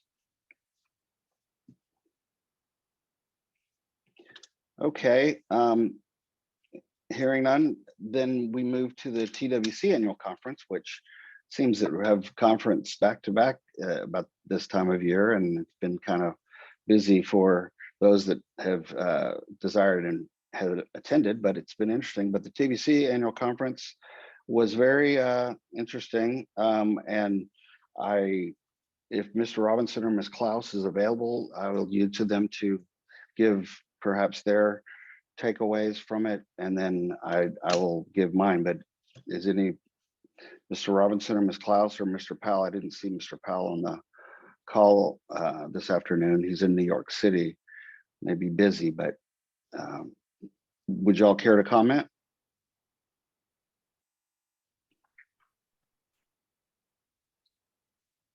Michael, Jennifer's not able to be on today, but I do have her notes. And I'd be happy Okay. to insert some of the comments and takeaways that she had from her notes. Oh, that would be great. We'd appreciate that. Thank you, Ms. Cowart. She noted that she attended the 3 sessions. One was Centerpoint Energy and Disability Solutions. And her notes on that was that they were successfully incorporating disability recruiting into their recruiting practices by utilizing the Disability Solutions job board for all of their listings. And by doing so, they can track the clicks and the applicants who have self-disclosed to their jobs.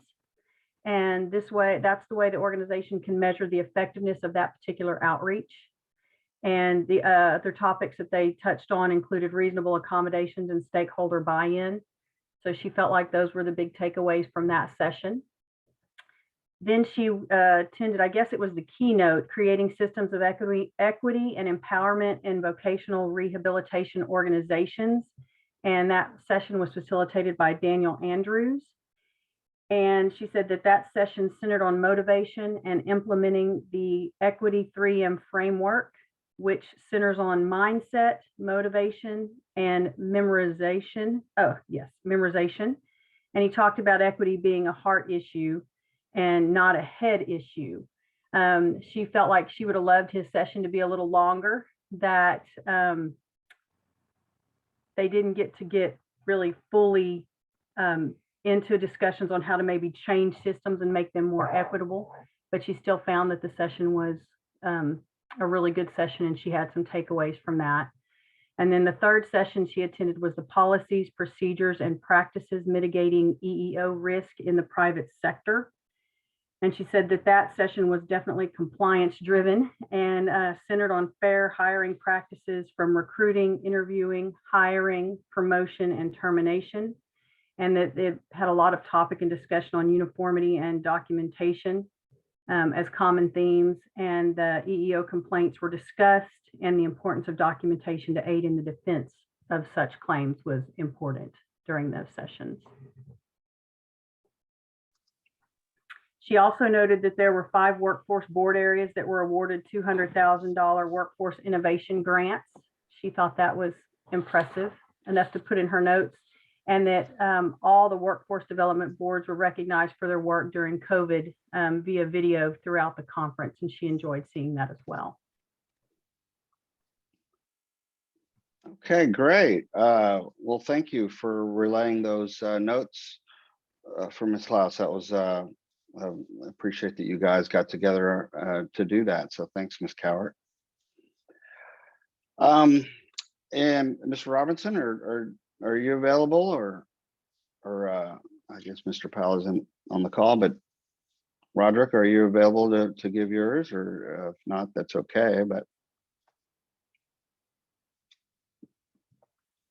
Okay, well then I will go ahead and give mine if Roderick, if you make it on and wish to share your comments, I certainly will yield after my comments, and you can give yours. But I had a few general takeaways.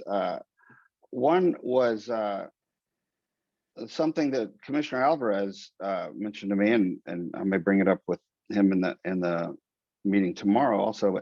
And perhaps we can, or somebody can enlighten me on this issue, and I wanted to find out more about it because he had an ask of me, and he's been so good to us in our council that I wanted to in our attendance and participation. I wanted to serve him with that. So one thing that he brought up was about unspent funds and having to send funds back to the federal government, and how much he doesn't like to do that, and I understand it, and we need to find a way to maybe we're so efficient that we're able to do it with less funds. But if that's the case, perhaps we could find some new programs or new ways to use the federal funds. But I definitely would like to explore that. Does anybody have any input on that concept and issue that Mr. Alvarez or Commissioner Alvarez brought up? Mr. Chairman, I can speak to that if you'd like for me to. This is What Love he's that. referring to is what I will cover tomorrow. I'm going to do the VR grant 101. I last did that in 2019. And so some of you will find the information familiar, but it will be new for the newer members, but I've also updated it. And what he's effectively referring to is that our grant has grown very quickly in recent years. And so we have to have a certain amount of non-federal funds to match that federal grant. And that amount of non-federal funds that we have has remained relatively stable. And so we haven't had enough non-federal funds to fully match the federal grant. And it's also been during a period when our expenditures have been decreasing, not increasing. So it makes it hard for us to make the case to get more non-federal funds. So what he is really encouraging us to do, and what we're working very diligently on, is how can we implement some pretty significant innovation and expansion initiatives to grow into that and make the case for those non-federal funds so that we can pull down that grant growth. And so I'll cover it more tomorrow, but that's what he's referring to. Okay, great. Thank you for explaining that. I appreciate it. And so ultimately what I hear you saying is the federal grant has grown and we just kind of need to grow with it, and we're adjusting to it, and it we'll use them up eventually or in the coming years, but we look forward to hearing about that tomorrow. But I certainly want to was curious about that, so thanks for explaining this, Fuller. Let's see, I got some there were some things I got from let's see, that that many of the speakers that I in some what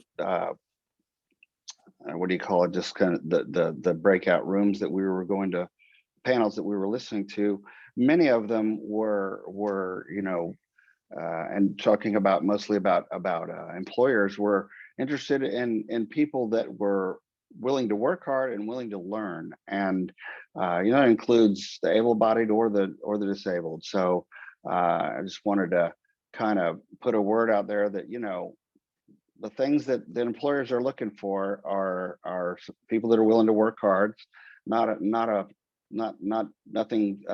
foreign to Texans. So that's something that's not a issue, but just to say it again, but then willing to learn, being willing to absorb some new information that they're, specific to their, so I mean, for employee people desiring to work, that are looking for work or a career, as Commissioner Alvarez would say, just keep a couple of those things in mind, because that's what employers are looking for, is people with those traits, and others I'm sure, but those were just kind of reoccurring ones that were interesting to me. Okay, well, that's pretty much what my takeaways from the conference. I mean, there was so much good energy and good information flowing around. It's difficult to try to,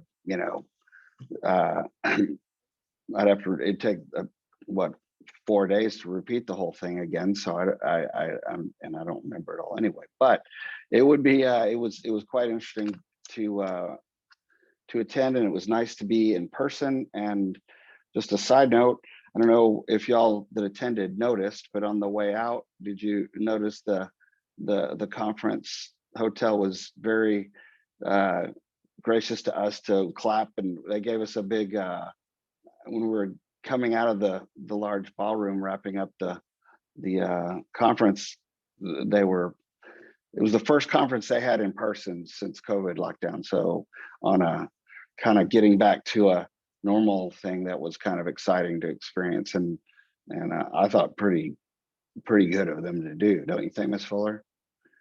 I thought so too. So anyway, I'm sorry, go ahead. Yeah. I thought that was really nice of them. They did a great job taking care of us all week, so we should have been clapping for them. Right. And I think I did a couple of times on the way out, giving them thumbs up and whatnot. Anyway, well, thank you for that. All right.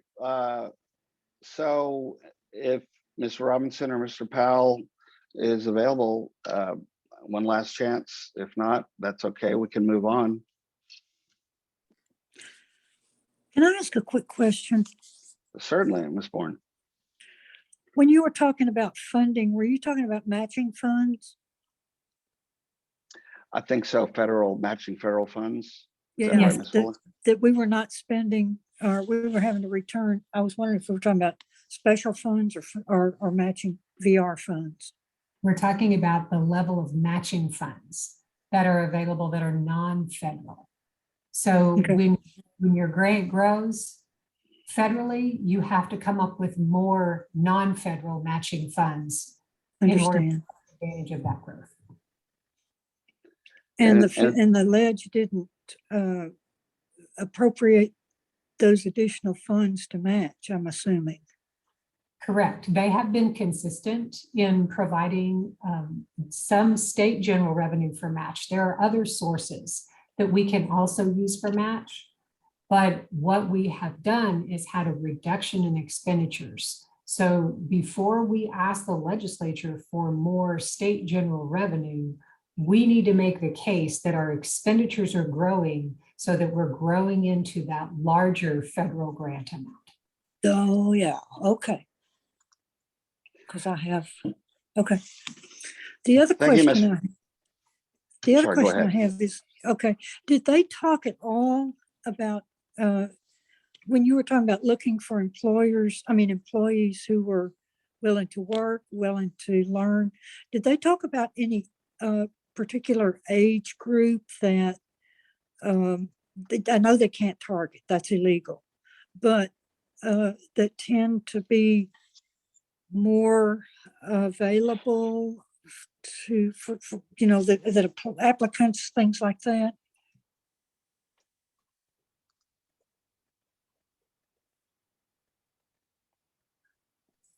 Sorry, and Ms. Bourne, your question was addressed to who?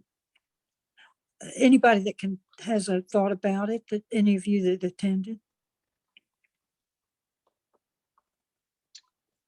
I think you were talking about what employers were looking for. Oh, right. Yes. Yes. And my question is, did they have any statistics or anything about average age of applicants or workers or anything like that? I mean, because I know typically people in their 40s, 50s and so on tend to have a harder time finding jobs or things like, and I was just wondering if they addressed any of that. You know, they did not. When I was in the panels that I was listening, they didn't narrow it down or give it any specific age. Frankly, they were just saying, you know, we're looking for workers and that have these qualities, and they didn't kind of narrow it down to any specific group or segment. So I guess the answer is no. Yeah. Thanks. Sure. Mr. Goldenstein, you had a question before that you yielded to allow us to go to lunch. So thank you for that. But if you're available, we'd love to get you an answer to the question that you had. Are you available for that? Yeah. Thanks. Thank you, Mr. Chairman. Is Mr. Miller with us? I'm scrolling through the. He has other appointments this afternoon, but Christopher Speckard is on, and my bet is that he can do a great job of pinch hitting for Jeff. or worst case, we will turn somebody into a messenger, I guess. So this is regarding the objective setting and the measurement approaches that we were laying out against them. This is measure number 6, where we're talking about employers as our customers and trying to assign some measures of success. I recall we had currently we're thinking 2, one, and they're both number of employers that are going to do something. I'm thinking, is there an opportunity to make this a bit more what's the right word? Probably a little bit more granular. And it's not just about the number of employers, but also about the employees that they hired. And also there's an element of satisfaction there as well. So I'm curious, without creating too much work, we don't want to create new surveys, for example. We don't want to create, new databases, new data pools, but within the existing tools, is there perhaps a survey we can piggyback on, existing survey that we would be able to tease out the idea of satisfaction of the employers? And also, is there a way that we can, within the existing data gathering tools, tease out and track the number of employees, Texans with disability, that have been hired, by employer or something like that, and sort of cross-reference and use that as a additional measure of success, not just the number of employers participating in these programs, but also how well are they hiring and how happy are they with the results?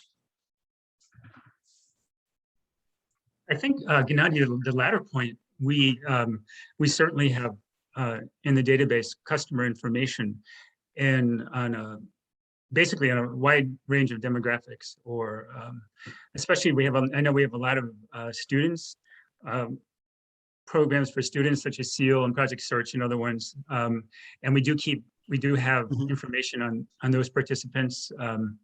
I know maybe Ms. Fuller does the VR business track the hires for the special initiatives and those sort of things, with cooperation with certain target businesses, or.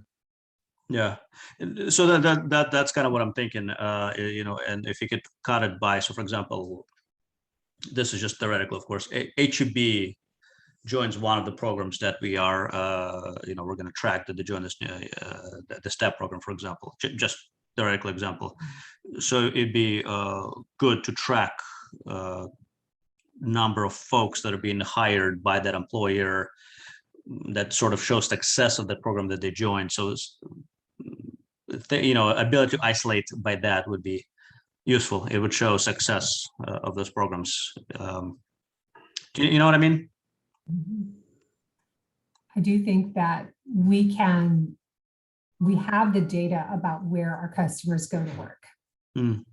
So we have that information, and particularly where we have the partnerships like Project Search, and as we implement further sites for the STEP program and some of our other activities, we have established partnerships with employers that would maybe yield some good information on their satisfaction in terms of working with us and the candidates we sent them.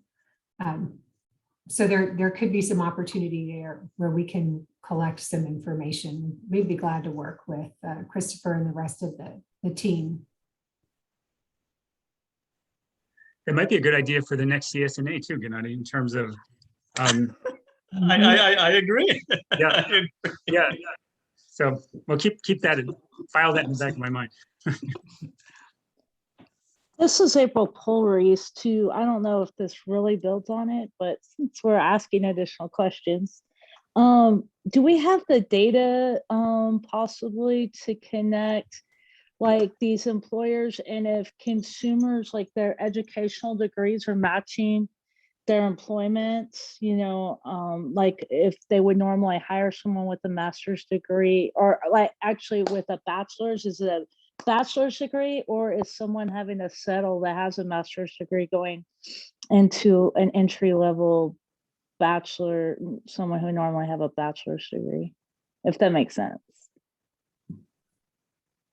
Christopher can help me out a little bit, but I can tell you, I don't know that we have data that shows somebody with a master's degree took a job for which they only had to have a bachelor's degree. But we know that happens in the labor market today for a wide variety of reasons.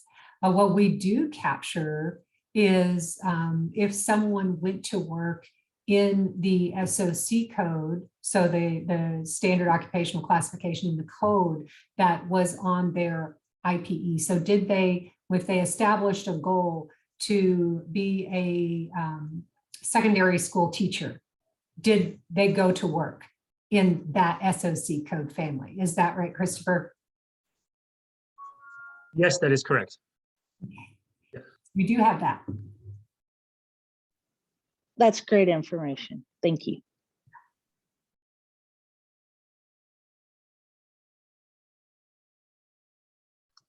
Okay, great. Any more questions by any chance for the panel regarding that?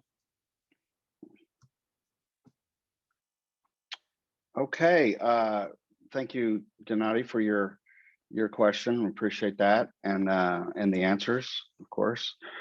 Mr. Speckard and Ms. Fuller, thank you. So with that, and I assume Mr. Robinson hasn't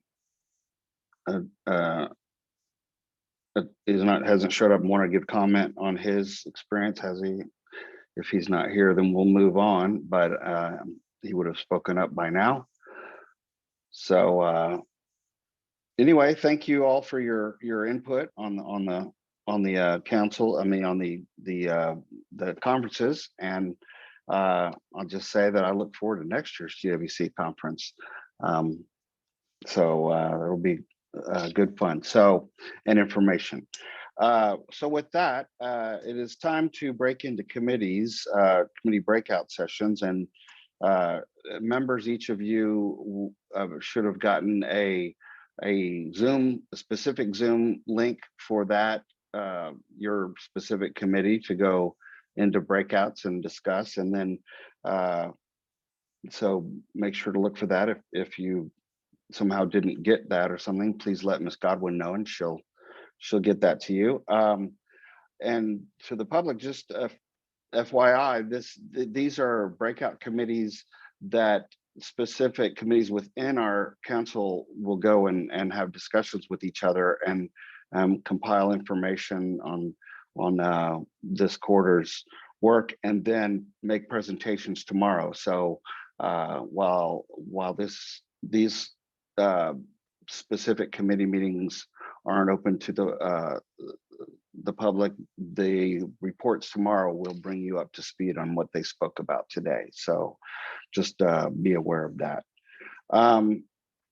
So with that, I appreciate everyone's attendance and presentations today, and I appreciate all the information and all the detail, and it's a lot of good stuff. We're moving forward, and I like it, and you know, got some hiccups, but we will certainly look into those, right? So thank you all for your attendance, whether it be attendees and or members and guests. So thank you all for coming, and we'll break into committee meetings, breakouts, and we will see you tomorrow morning at 9 a.m. again.